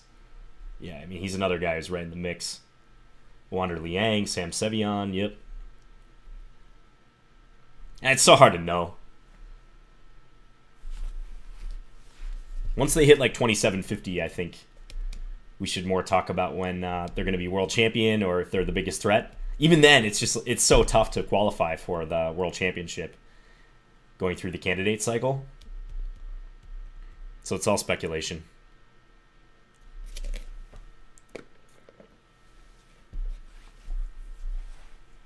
So I have 2.5 out of 6. I got to pick it up a little bit. Some wild games I played. What about Andrew Tang? Think he could make 2700? No, I honestly don't think so. I mean, I think if he absolutely dedicated himself to chess, he would have a decent chance for sure. But I don't think he's going in that path. Like, Andrew's going to go to university next year. He's going to Princeton. He's not FIDE 2600. He's, I think, below 2500 right now. He's very, very good. He's better than me for sure. And he's only 19 years old, just turned 19. But, I mean, he's not like a good bet to make 2700, no. I mean, that's how cutthroat chess is. 2600, yeah, I think that's definitely achievable for him. Even if he's not giving chess like 100% of his efforts, even that it would be kind of difficult. But 2700 is a different animal entirely.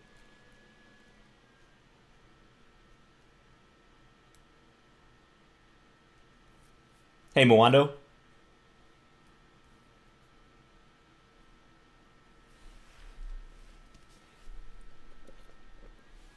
I mean, I also get the sense that Andrew is not necessarily super gung-ho on the studying side of chess. He's streaming a lot. He enjoys playing chess, but I don't think the academic side of the game, let's say, appeals to him as much. White displaying a nice stalemate trap there with rook b2.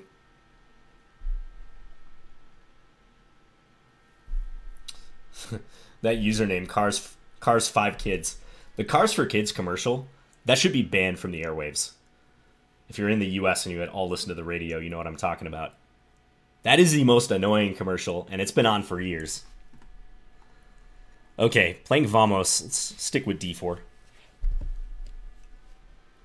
I just immediately change the dial whenever I hear 1877 Cars for Kids, that jingle. It's brutal.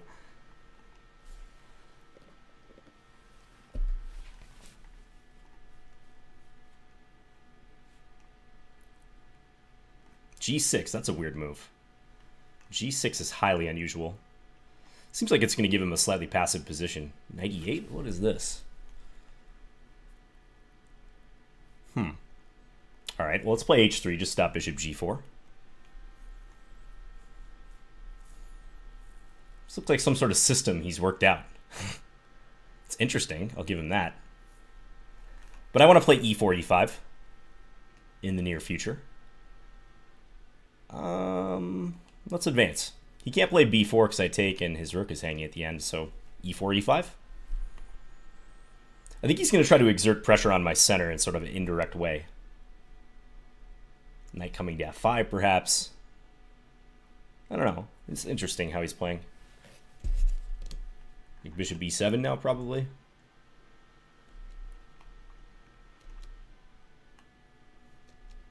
Yes, I can read your...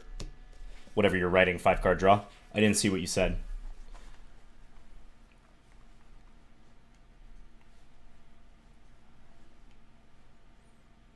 So if he plays bishop b7 here, I guess I can play e5 and then go after the b5 pawn, is the issue maybe he's grappling with. Even that, he can probably win the pawn back at some stage. Okay, he's going to try it. I think e5's got to be critical, so I'm going to do it. Because he's going to have to play bishop takes f3 if he wants to win that material back. It looks suspicious, though. Rook plus bishop versus rook is a theoretical draw. Yes, 5-card draw.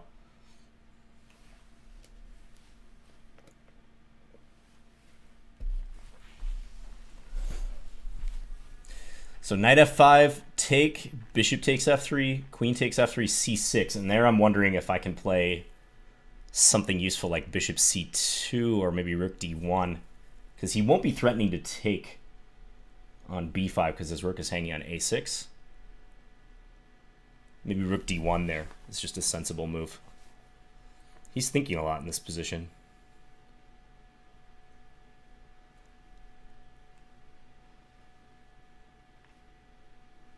I mean, that line definitely looks critical. b4. Okay, that I was not expecting.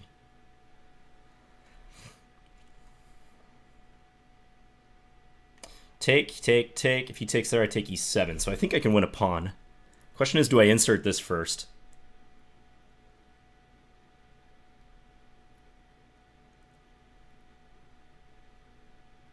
I could, but I don't have to. Take, take, take, take. Well, maybe I should, though. Maybe it is wise. I think I will.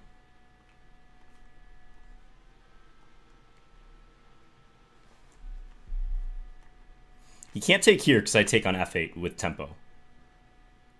So he's got to take back. And I inserted the capture because I wanted to avoid a potentially weak pawn on a3.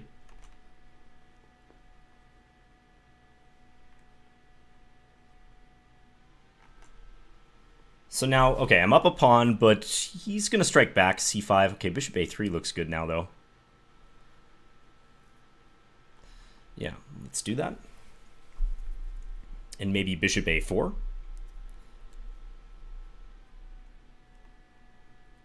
Yeah, let's put further pressure on this and also this. Might be able to win another pawn here. He may have the two bishops, but it doesn't seem like it should be enough. I like my bishops here. Bishops next to each other, controlling adjacent diagonals, always helpful.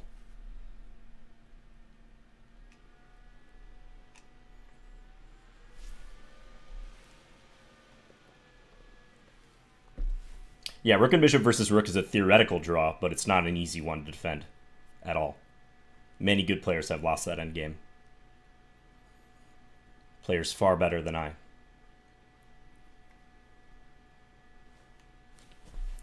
Yeah, he's in big trouble here. It's just he's trying to figure out how to drum up counterplay, but it's not simple. I'm going to be direct. Can't take c5. My queen's defended. So I think he's going to bank on this diagonal somehow. But I can keep my knight on f3, and it's not easy for him to consolidate. Or attack, I should say.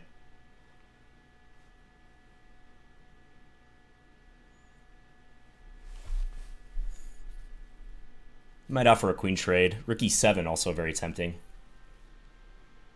Yeah, let's go rook e7. I'm willing to let him take, and I'll accept double pawns in order to gain counterplay. Okay, queen e2 perhaps. Queen e2 I think works. Getting material off the board.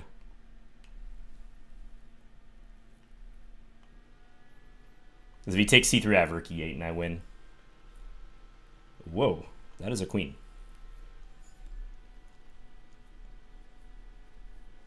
Didn't see his queen was hanging. All right. So that was a pretty smooth game. I mean, black's opening definitely has to be questioned. It's interesting. Fianchettoing the bishop and then playing knight e8 to d6, but probably just the center is too strong here. I wasn't expecting b4. I thought his idea was going to be knight f5. And then I take, and then he takes here. I take with the queen, and then he plays c6 because his rook is hanging here. c6, and he tries to win this pawn back. But the thing is, he's not threatening to take here because his rook is hanging. So I was thinking maybe rook d1. Perhaps he plays queen b6. I was thinking now maybe a4. Rook a6, something like this. But actually, if this happens, yeah, this isn't so clear, because if I move, I got to keep an eye on this, and he can take. So I think he had to speculate on that variation. It looks... I bet white is better somehow in this line, but the way he played it in the game, he just ends up losing a pawn. So maybe his intention was to take here. But problem is I take on f8 with check. I don't have to take his queen. I can take with check, which stops this whole capture sequence. And when he recaptures, I take, and I'm up a rook. Thanks, guys. Okay, let's take a look at a top game. How about MVL versus Firouzja? Premier matchup right here. MVL just looks winning in this position. Firouzja's gonna try rook f3 next, but yeah, knight e5, that's a nice way to end his resistance. Okay, does MVL have a perfect score? Yep, he's going to have 7 out of 7. This is round 7 we're playing. Let's take a look at Andrew's game. Against David Paravian. Andrew is up a piece here. Looks just winning. He's going to play knight takes f7 if king takes e5. Yeah. Simple, simple win. Rook c7. Push the d pawn. Yeah.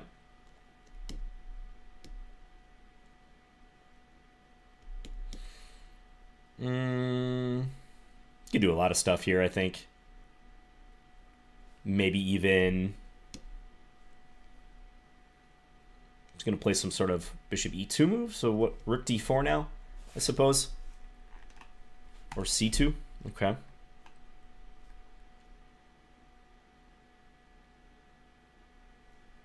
You push the g pawn now? I don't know. Could also probably play king here. Yeah, maybe that's the idea. And then bishop e2 check. Bishop e2 check and then pick up this pawn. That seals the deal.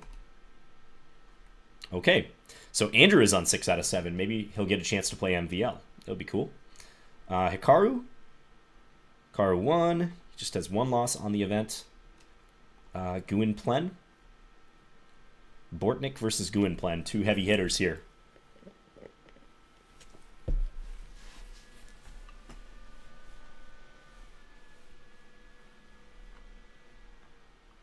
Is Naroditsky playing? I haven't seen him here. Seems like he hasn't been streaming so much the past few days.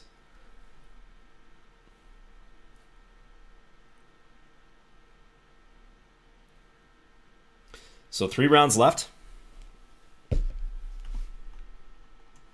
I am on an even score. Let's check the standings again. These haven't updated quite yet. There, they start updating. So MVL is probably going to be in first place by... Well, okay, these guys could get within a half point of him if one of them wins. This is looking like a draw, though. Yeah, this is probably just a dead draw. White's just going to go eliminate this pawn now. This king is very close to the pawn.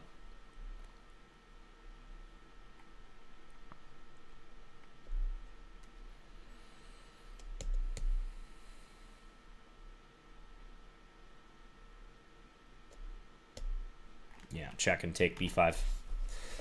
Okay, so yeah, MVL's leading by a full point. Bunch of people with 6 out of 7. Including Hikaru, Andrew, Multivitamin is up there, FM.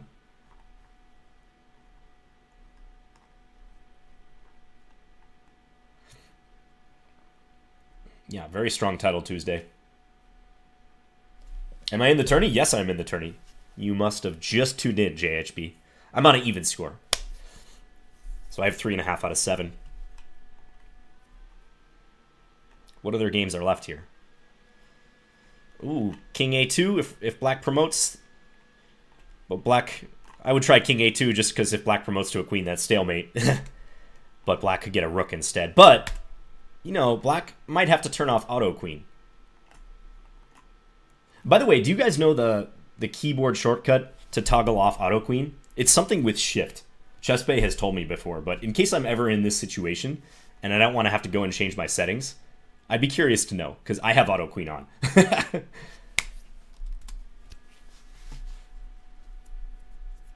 either control or alt. Okay. Yeah, I don't know.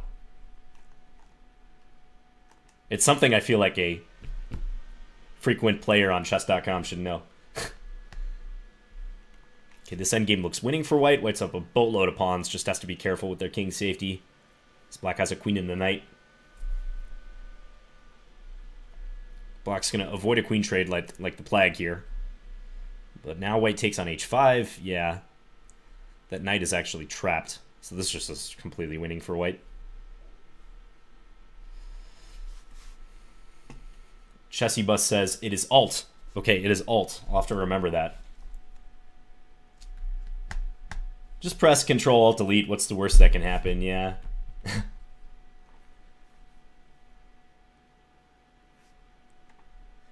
Any other games remaining?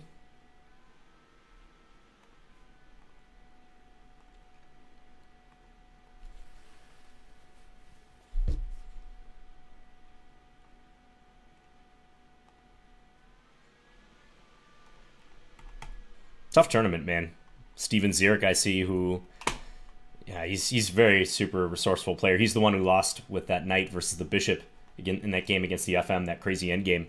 I mean, he's super good, and he's on also an even score, it looks like, after this game.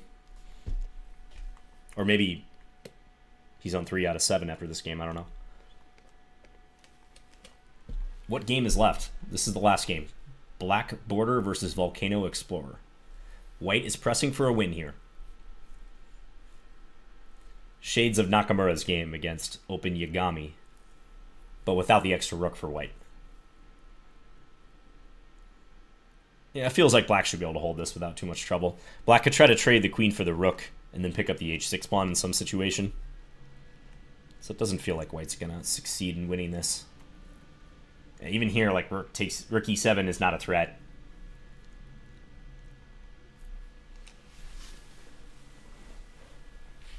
John, you prefer shirts over t-shirts? You mean like button-down shirts, as I'm wearing right now? I wear plenty of t-shirts in the summer. Who is your current best student, John? I'm not coaching anyone super high rated at the moment, but about 2,000. I've cut down my coaching drastically from a couple years ago.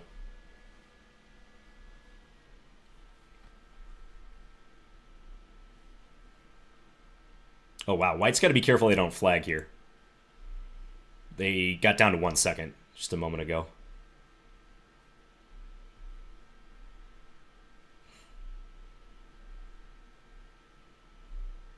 Okay, and there we have it. We're going to get a draw.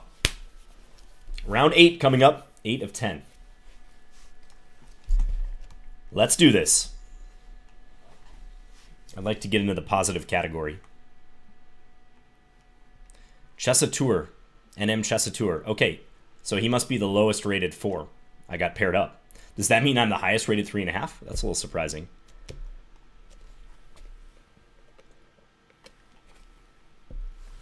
So we have a Slav via transposition.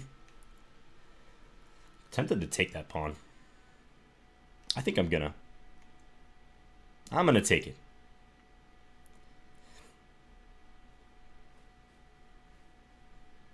When he goes for the fianchetto like that, we're gonna take.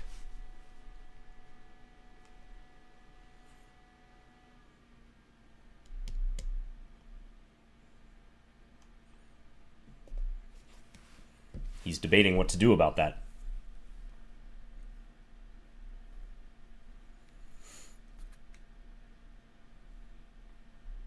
E4. I think E5 should be a good solution to this. And now D5. Wow. Bishop G4 maybe. Or just develop something. This doesn't look particularly good for him. I think I'm going to take. Yeah, I'm going to take. And then play either bishop f5 or bishop g4. I think I like bishop g4. And if he goes queen a4 check, knight here, and he takes, I have rook c8, very important. Skewering his queen and his bishop. So hopefully he takes this and I get an easy win. Sometimes dreams do come true. Yeah, this is just straight winning for him. Or for me, rather. Okay. Queen c4. Or bishop b4 first and then queen c4. Yeah, let's just develop.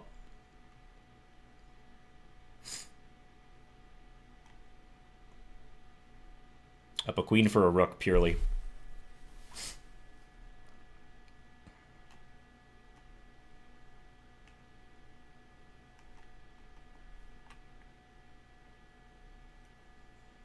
And a very active position.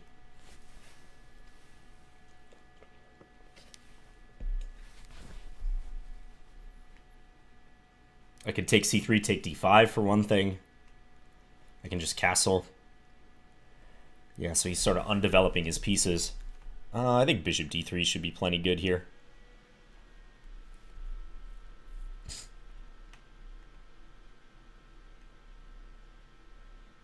b3, I can play queen a6.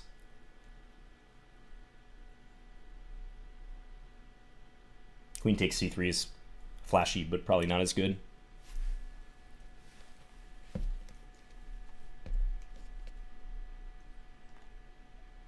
Yeah, let's just come back.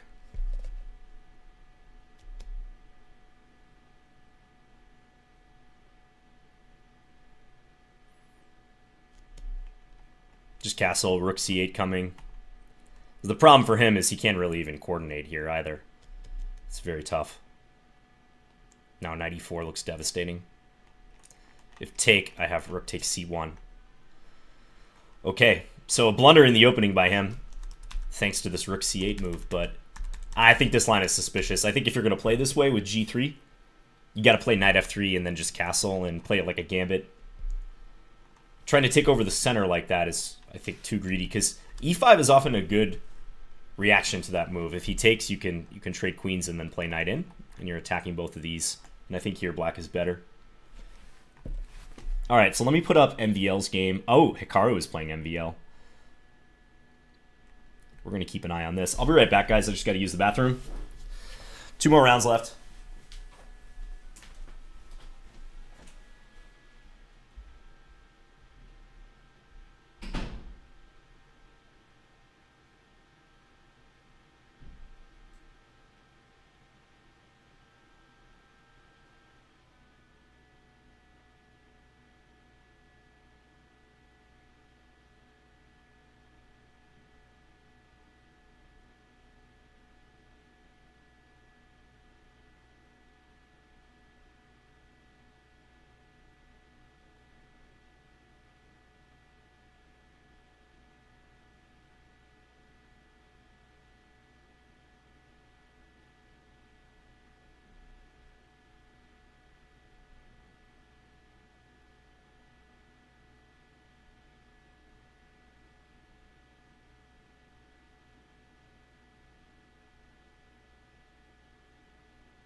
Okay, so what's happening in the board 1 matchup? Looks like MVL's in control here. Yeah, definitely. It's equal material, and black has all this pressure against g3/h4. He's probably contemplating some sort of sack in knight g4. This looks like a tactics position. I mean, even a draw is probably decent for MVL here, but he wants to put this away. I think Hikaru is streaming right now. I don't know if anyone can confirm, but I believe he's streaming his Title Tuesday attempt. Okay, white does get the knight to g5. He has that option, so maybe bishop b1 as well is worth considering, controlling e4, attack f5. I wouldn't say this is easy for MVL. On knight f2, I think maybe Hikaru should have played knight... Whoa, what is this? What is going on? Slow down, guys. Okay, now Hikaru is up a piece, but undoubtedly MVL has attacking chances here. Oh, nasty, nasty. Bishop takes e4, rook h3, checkmate. Oh, oh. I need a shower after that. I'm going to take a shower immediately after this game, guys. That was disgusting. I think you got to play knight h3 here. On knight h3, though, there's still queen e4. Wow. Okay, yeah, actually, maybe this is just winning. They played that in, like, 10 seconds. That was sick. Okay, so does that mean you can't move the knight? That basically means you can't move the knight because queen e4. I mean, you could play knight g4, but that's probably too dangerous. Black's having all the fun here. Ugh. This looks like a Grunfeld, which is one of MVL's main openings. It was. Wow. What a beast. So MVL is on 8 out of 8. He's going to be at least a point clear. Let's take a look at the two youngsters, Penguin and Firouzja. Rook f7. Looks like Firouzja is just dead winning here. He's up 2 pieces. Yeah. Firouzja takes down Andrew. Korchmer versus Bortnik. Chances for white. Hey, Demonic Snowman. Yeah, that was a nasty tactic. You see how fast they play that, too? That's just... To be able to play that way. Wow. Okay, white's going to throw in a couple checks. Probably play king d3 after that.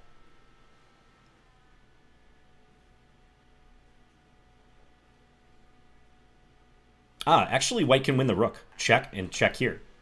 King has to go to h7. He missed it. That was winning the rook. It's undefended, and he can check from d3. Okay, now black can hope to set up a fortress. Like, if he can put his pawn on f5, and toggle the rook, you know, on some safe square like g2, that actually looked pretty good. Maybe he was worried about his king's safety.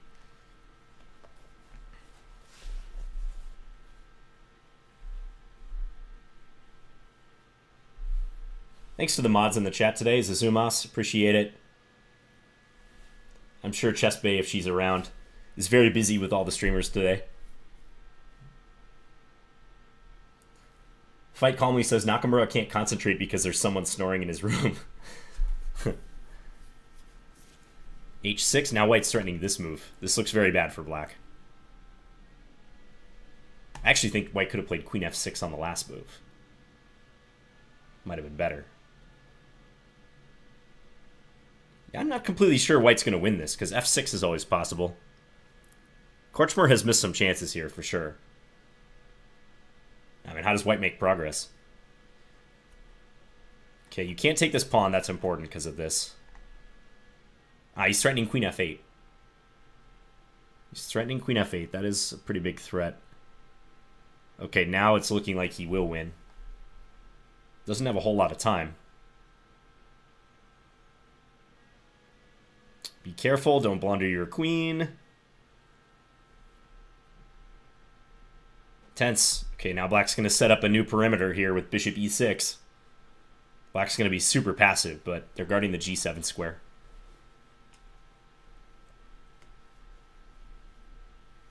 Even here, it's not simple for white to win this. How do you crack this fortress?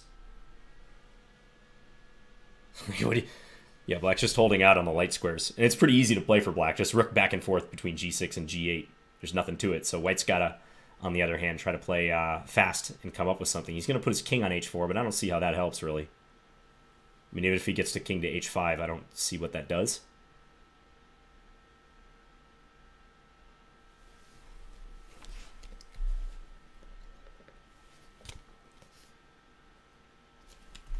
Let's take a peek at the standings.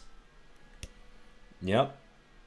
MVL on 8 out of 8. Faruja on 7 out of 8. I think they played before, right? I feel like we looked at the game already. Okay, is white going to sack here? Black's not going to let him. He's just going to move his bishop now, back and forth, so that white can't get 3 pawns for the piece. Which probably would be winning for white. To have HG and E pawns. I really don't know how you crack this if you're white, though. It's hard to even find an idea here. G6. He's probably going to wait again. Yeah, black waits.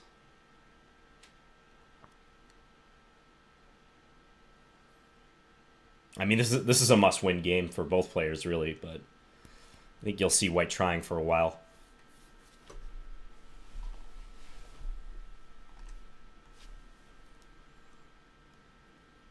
Now black's going to move the king. Black has a lot of time now.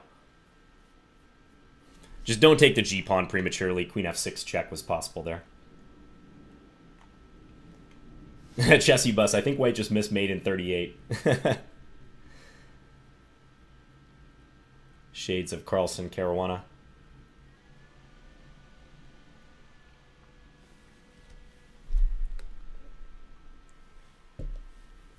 White's going to bring the king in now, but what does that do?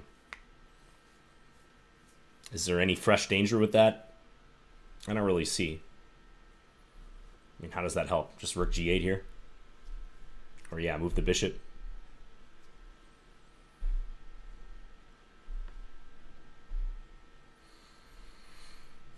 Queen takes G6, black can take with a king. Okay, so... maybe you could have played take and then king E7 and try to promote the pawn. Maybe that was working. A couple moves back. I don't know, though. That's a lot to calculate with 4 seconds on your clock. But that's about the only way I can see white winning this, is if at some point they sack the queen for the rook and then try to use their extra pawns. Probably white just has to take the draw now. I don't think it's worth it at this point with so little time left.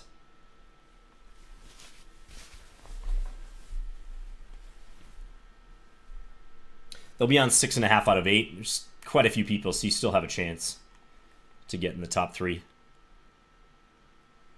Is this the last game? There's one other game. Eric is playing. Let's take a peek at that game.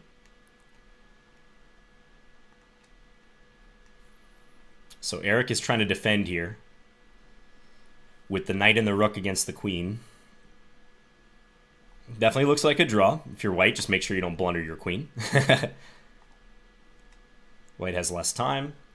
Yeah, this is, I think, a fairly easy draw. Although I actually got to make sure not to be in Zugzwang. Like, white makes a waiting move now. King C6 next move, but he always has a check, I suppose. But this is not so comfortable anymore with the king up here. Check. Yep, good move. Rook D6. Get the king out.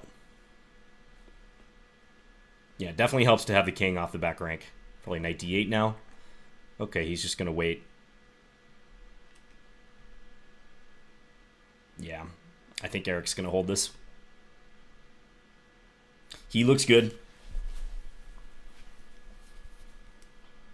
If white had something, it was probably with the king on B6, but I think Eric's fine. So Eric will have 5. Just don't flag, Eric. Do not flag.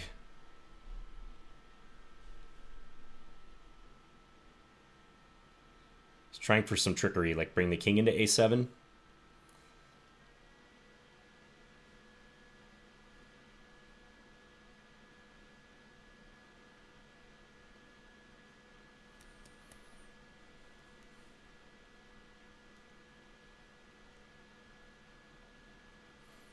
Long game here. Is this the last one, or is that other game still going? Yep, this is the last game.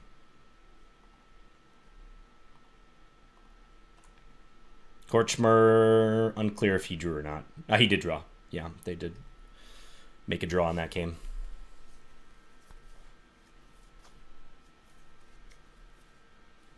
I mean, a situation like this in Title Tuesday, I think anything can happen.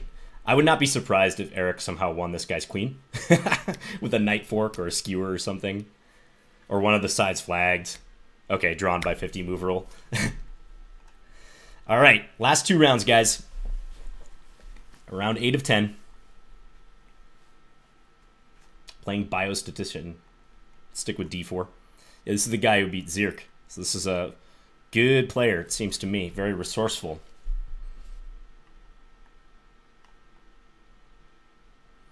Let's play main line.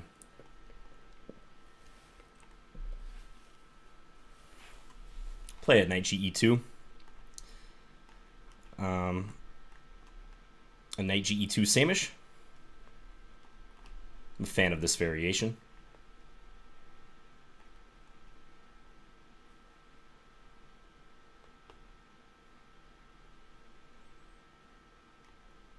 Not threatening to take here because he has queen h4. That's important.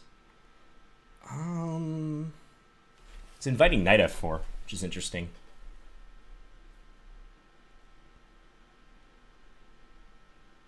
Maybe I should take him up on that. Yeah, I'm going to play it. Hit g6. If g5, I can play knight e6. It's pretty annoying to have my knight come in there and force him to give up his light square bishop. Okay, so he plays queen f6. Bishop c4 makes sense. No, let's just play bishop e2. Want to make sure if knight here, he's not hitting my bishop with tempo. Looks a little annoying for him. I'm ready to castle. He's trying to get g5 in.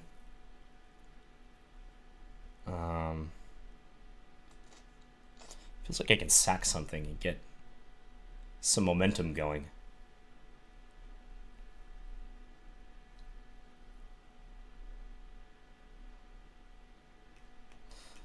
I'm going to play knight e6 if he plays g5. I'm going to play this kind of in enterprising fashion here. He might just play f4, though. Okay, he could have played f4. Now, here I was thinking either d5 or takes. Knight d5, that is, or takes. I think I like knight d5. Let's do that. Threaten knight c7.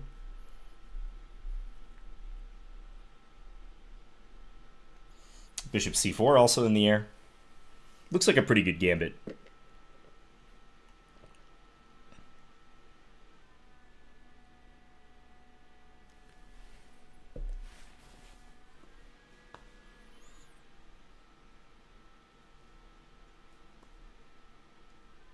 Some stuff to figure out for him, for sure.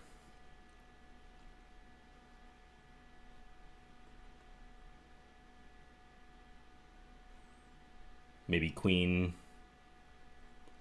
Hard to say where to put the queen. Queen e5, okay.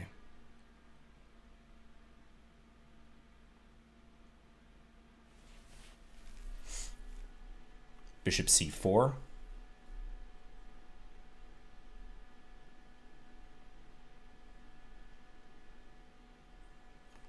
Let's do that. If queen takes b2, I can play knight c3, which is a nice resource. B4, knight c7, knight e6 is possible.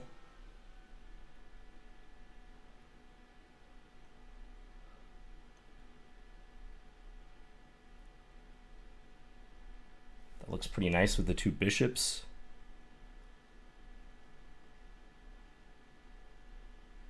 Yeah, I'm going to do this.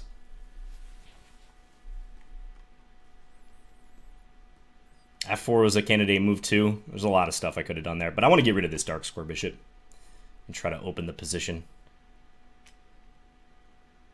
I might still play F4, I don't know. The B2 hanging is a bit annoying. One line I calculated here is if take, I take, and if he takes B2, I play knight G6 mate, which is a nice variation.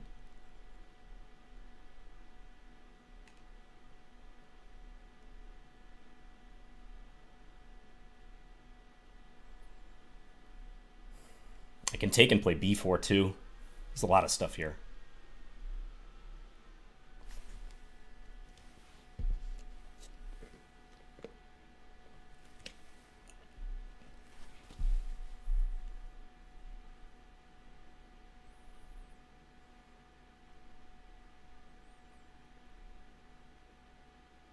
Wow, he's going to give me F8. All right.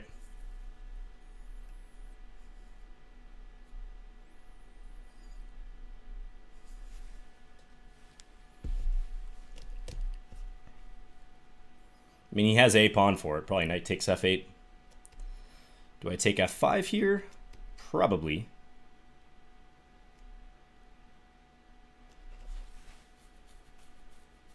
Yeah, let's take F5. If he takes on B2, I think queen D5 is really dangerous for him. Threaten queen G8 mate. This has got to be close to winning. I mean, if not, just... I guess he has knight E7, but queen comes in. Or I just take D6. Take D6 looks pretty simple. Takes F5. This also looks pretty simple, actually.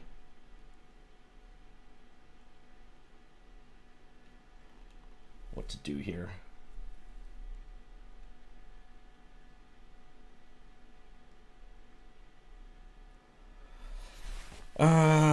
Don't think for too long, John.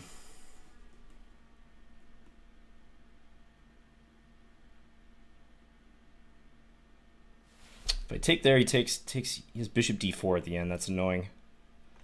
All right, so let's play this one.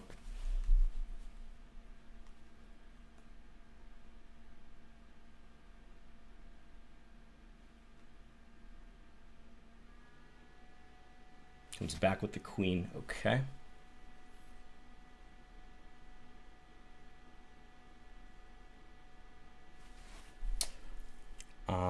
Good defensive move.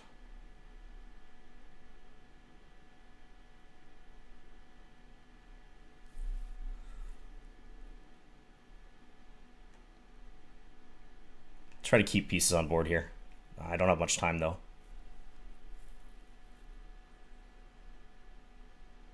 Try to stay attacking.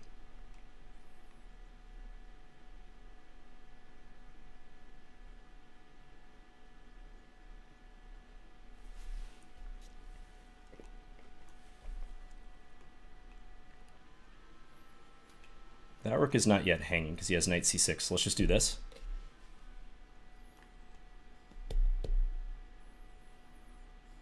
I'm going to take you.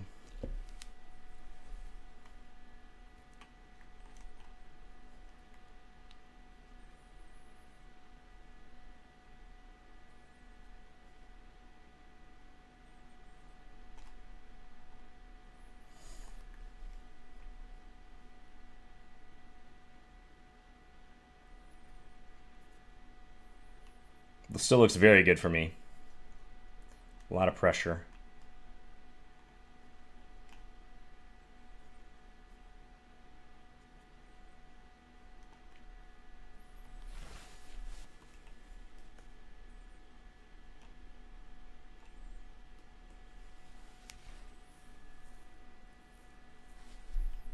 Not much time though.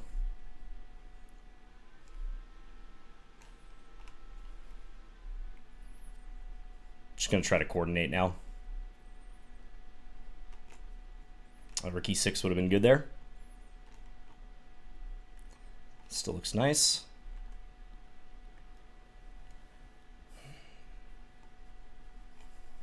Stop any h3 business.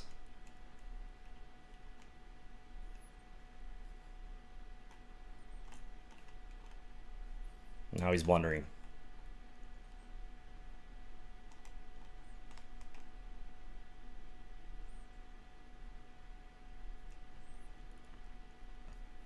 This looks like the easiest way to win.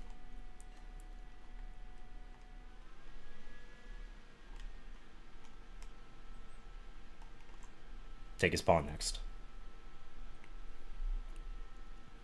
Okay. Yeah, I think 96 was a pretty good idea. This pawn sack idea.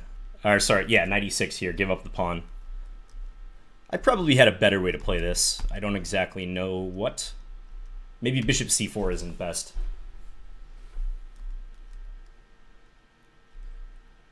Hard to say. I thought about b4 in this position. I think he should just play rook e8 here. I was a little more concerned about that move. This position was frustrating. It's kind of the situation I felt against Jop e2, where it feels like I'm in a winning position here. But there's tactical problems. Like if knight takes f5, there's all these tricks. So queen takes d6. It's probably the most obvious move, but then knight takes here. I take c5, looks good, right? Because I'm hitting both these pieces. He takes here, threatening mate.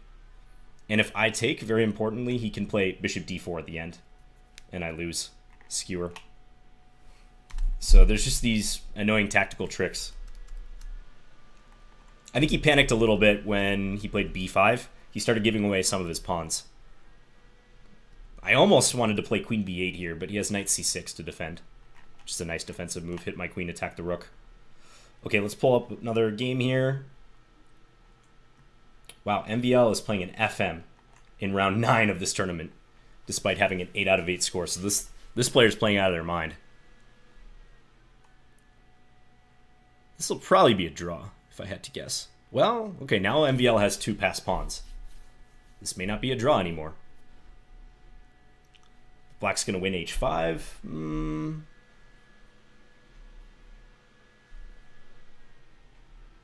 MVL still pressing, that's for sure.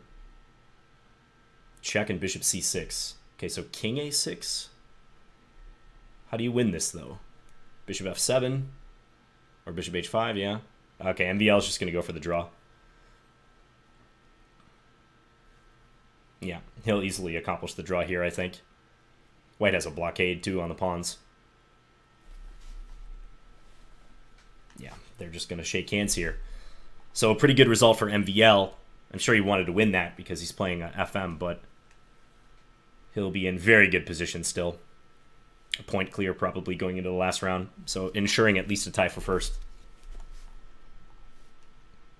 Thanks, Slim Pickens. Yeah, last game coming up. This, I'd say, is looking like a draw. White has an extra pawn, but Black's A pawn is more dangerous. In queen endgames, it's often about the quality of the pawns versus the quantity. So the fact that Black's pawn is closer to promotion kind of negates the fact that White has 2 connected pawns here. White's probably a little slow to advance them, unless White wants to take some serious risks to win this. I mean, White has a draw by perpetual easily. Okay, White's going to try. Probably check now and play a3. Maybe White's onto something, because they can check on g6 later and play h6. Okay, king to the center, I don't know about. White's going to try to set up some mating net ideas. But if White pushes the pawn one more square and doesn't have an immediate mate as a result of it, I think anything can happen. So I wouldn't be surprised if White just took the draw at this point. They do agree a draw. That game's over. How about this game? That game's over too. All right. So, final game. I'm playing the Green Giant. So I'm on a positive score. Let's try to get to 6.5. The Jolly Green Giant.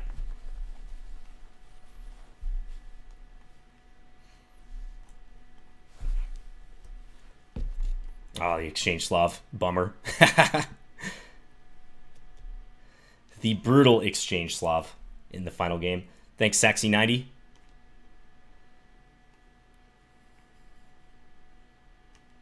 I haven't looked at the theoretical developments in this line for a little while, so hopefully I can remember what to do. Put up the standings for you guys here.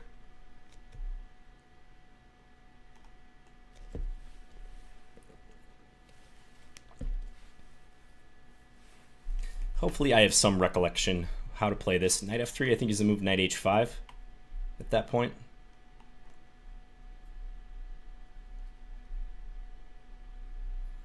Go after the dark square bishop. But Sid says, go John, let's finish with a win. I agree. I concur, sir.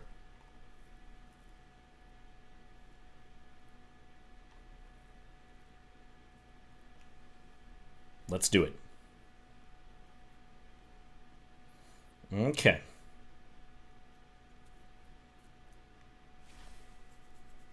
So he's threatening f7, but I can play f5 if I want. Let's do f5.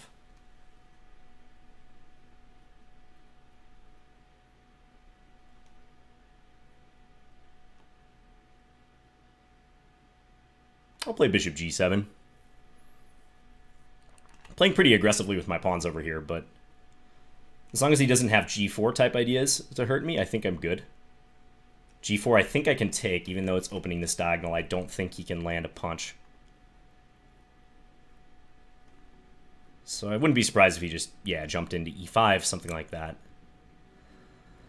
Thinking about knight back, just to ensure that I trade. Yeah, I think that's wise now. Ensure that I trade this knight before it gets too powerful. Stick with the rook.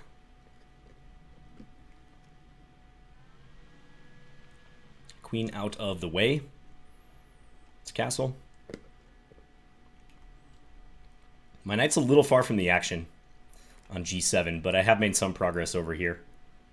He's solid, though.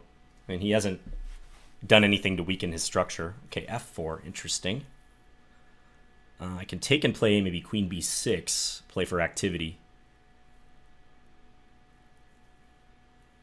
His queen f2 there, I guess, but that seems kind of compelling to me, so I think I'm going to take.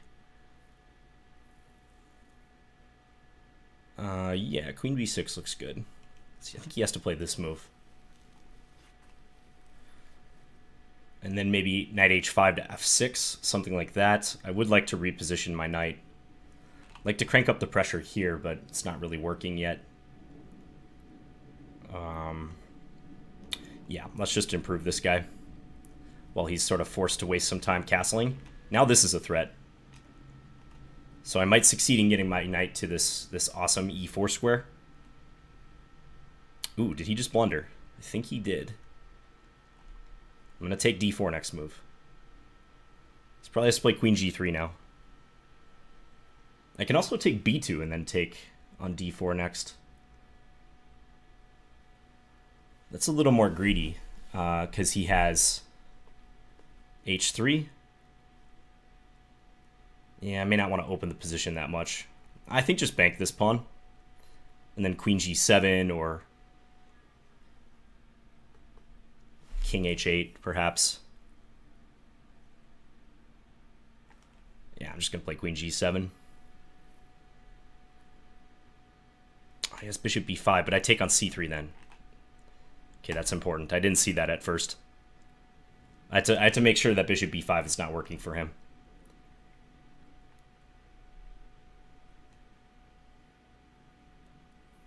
So maybe a6 here.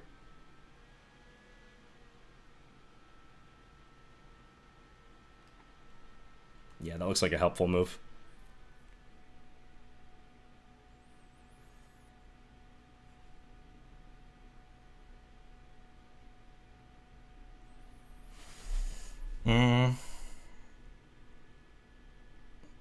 Let's move the king.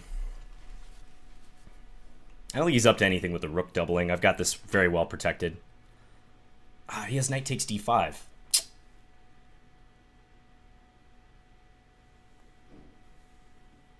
soon as I say that.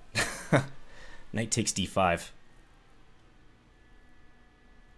Like the one tactic in the position, and I blunder it.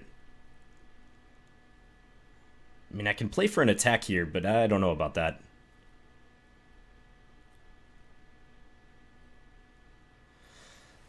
That's a big blunder. All right, I'm going to go for something kind of aggressive here. I'm going to take on b2 and then look for rook c1. My rook is maybe helping to assist in the defense of my king, so if he plays like queen here, I have rook h6. So I'm thinking if he takes my bishop now, rook c1. And I may be able to get out of this. There's also queen f2. But I think better to do this right away. I'm playing some tactical chess here, guys. Threatening knight f2, though. And queen f2, actually. If he plays h3, queen f2 might be a really good move to diffuse his attack. Isn't that just losing? Knight f2 check. Feels very bad for him. He has to sack if I do that. Okay. He's going to sack his queen. And I can't take his bishop at the end of the line. Because he is... but I have queen takes f4. Queen takes f4 should seal it. He can take here, but king g8, and if ever bishop e6, I take. So I think queen takes f4 is going to work.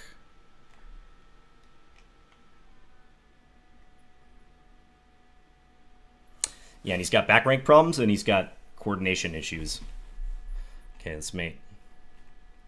All right. Wow, that got tactical in a second. I'm a little upset with myself that I missed knight takes d5 because my sense of danger let me down right there. I said, oh, he's not up to anything with the doubling, but yeah, I think if I would have played knight f6 here, I should just be up a pawn without him having much to show for it. Can play knight e4 and kind of stuff him in the center. 6.5 out of 10. Not bad at all. Yeah, he blundered knight g4. He just overlooked that was a threat. But I think at that point I've kind of solved my problems because right here, if he has to play a move like h3 or some slower move, I think I should be good. Okay, let's see if we can catch the final game. Hikaru, is MVL done? I don't see MVL. Ooh, let's watch Andrew versus So. That seems like a good thing to watch. Maybe you guys can confirm that MVL is done. Otherwise, I'll pull up his game. But I want to see how Andrew does against Wesley So. Wesley is pressing here. Andrew has very little time. But he has a fortress-like position he's trying to hold with the two knights and the rook. Similar to what we saw with Eric Hansen in that one game.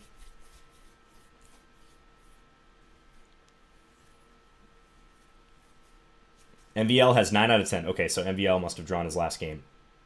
Thanks, old Bluesmen. Appreciate it, guys. Thanks for the support, especially down the stretch. BLT, thanks for the 100 bits. Any positive score in Title Tuesday is good. So I'm happy about that. Wesley is probing here. The problem is, I mean, as long as Andrew keeps an eye on these two pawns, it's hard for Wesley to do much. Ooh, but is this pawn dropping now? I think it is. Yep, that pawn is dropping. Okay, now White is achieving something very significant. Probably he'll win the A pawn too. Yeah, this feels winning now. The A and the B pawn lost. These top players are so good at playing fast and keeping the pressure on you too. I think queen takes c6 is possible. Yep. Queen d7, I think. Or queen c5. Yeah, I think the pawns are too much here. Just takes and probably start running the pawns.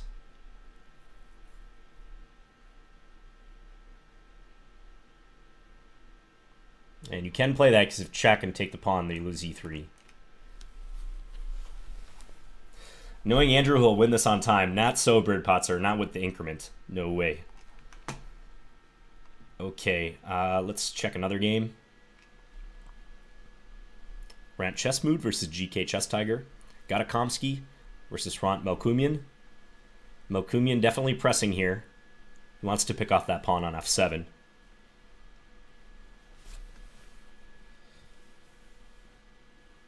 Melkumian's probably going to walk his king to b4. And then maybe black will go back here and try to hold. Feels losing, though. Oh, he's going to offer the trade because he has a fortress. Okay.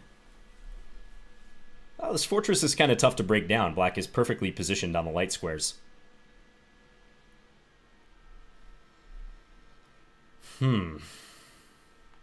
Yeah, how do you break this down? Maybe put the rook on c7 at some stage? Okay, now he even wins that pawn.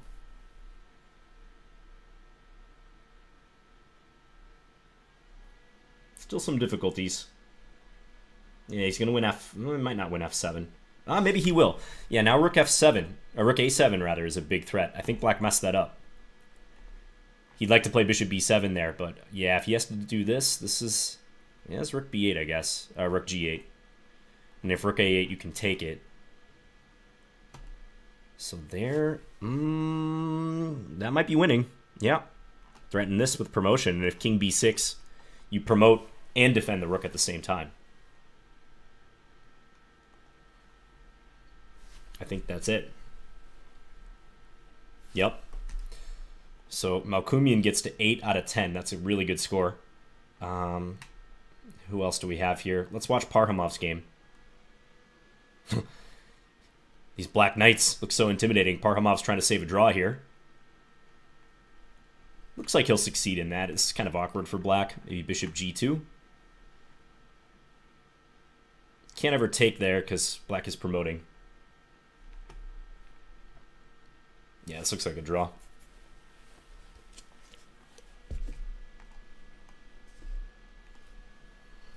I don't think anyone's going to catch MVL on 9 out of 10. Yeah, this is the last game that could... No, and this can't even impact the standings. These players are on 6.5. Yeah, so MVL takes this. Maxime Vachier-Lagrave. That combo he pulled on Hikaru was awesome. Queen E4, sack the queen. Rook H3 mate on the way. Hey, Harstar. I'm doing well. How about you?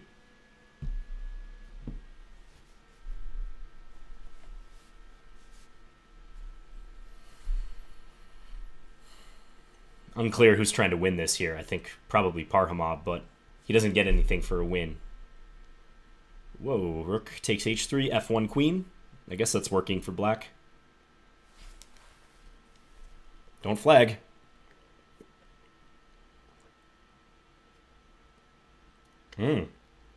Parhamov messed up. I think he's losing now. Taken. Yeah, how do you stop? Well, okay, he can give up his rook for the pawn. Rook. Is that drawing? How does this work? Okay, well now... Nice. Nicely played by black. Yeah, Parhamov was playing with fire there. I think he passed up a couple opportunities to repeat. Harstar, thank you for subscribing. Appreciate that. And there are your final standings. So MVL takes this with 9 out of 10. This very strong title Tuesday with about 3 players. Wesley So, MVL, and Hikaru in the mix. 3 super GMs. This IM took second with 8.5 out of 10 on tie breaks. TJK Tiger and FM took third with 8.5 out of 10. So good performances by them. There was no other ties with 8.5 out of 10. Bunch of people on 8. A lot more on 7.5. Okay. Just looking at how some of the streamers did. I would bet that Hikaru dropped out. I could be wrong about that. Maybe not. He finished it. Okay, 7 out of 10. I was just expecting him to see him somewhere like 7.5. So he had a rough second half of the tournament. Hammer, good score, 7 out of 10. And I finished in 44th place, 6.5 out of 10. Some interesting games in this one. In the first half of the tournament, I was escaping some sticky situations, and also I was losing some positions where I thought maybe I should win. Like against Joppy 2, against Jordan Van Foreest. But that game was always complicated, and even looking at it afterwards, when I wasn't in time pressure, it still seemed difficult. So I'll take it.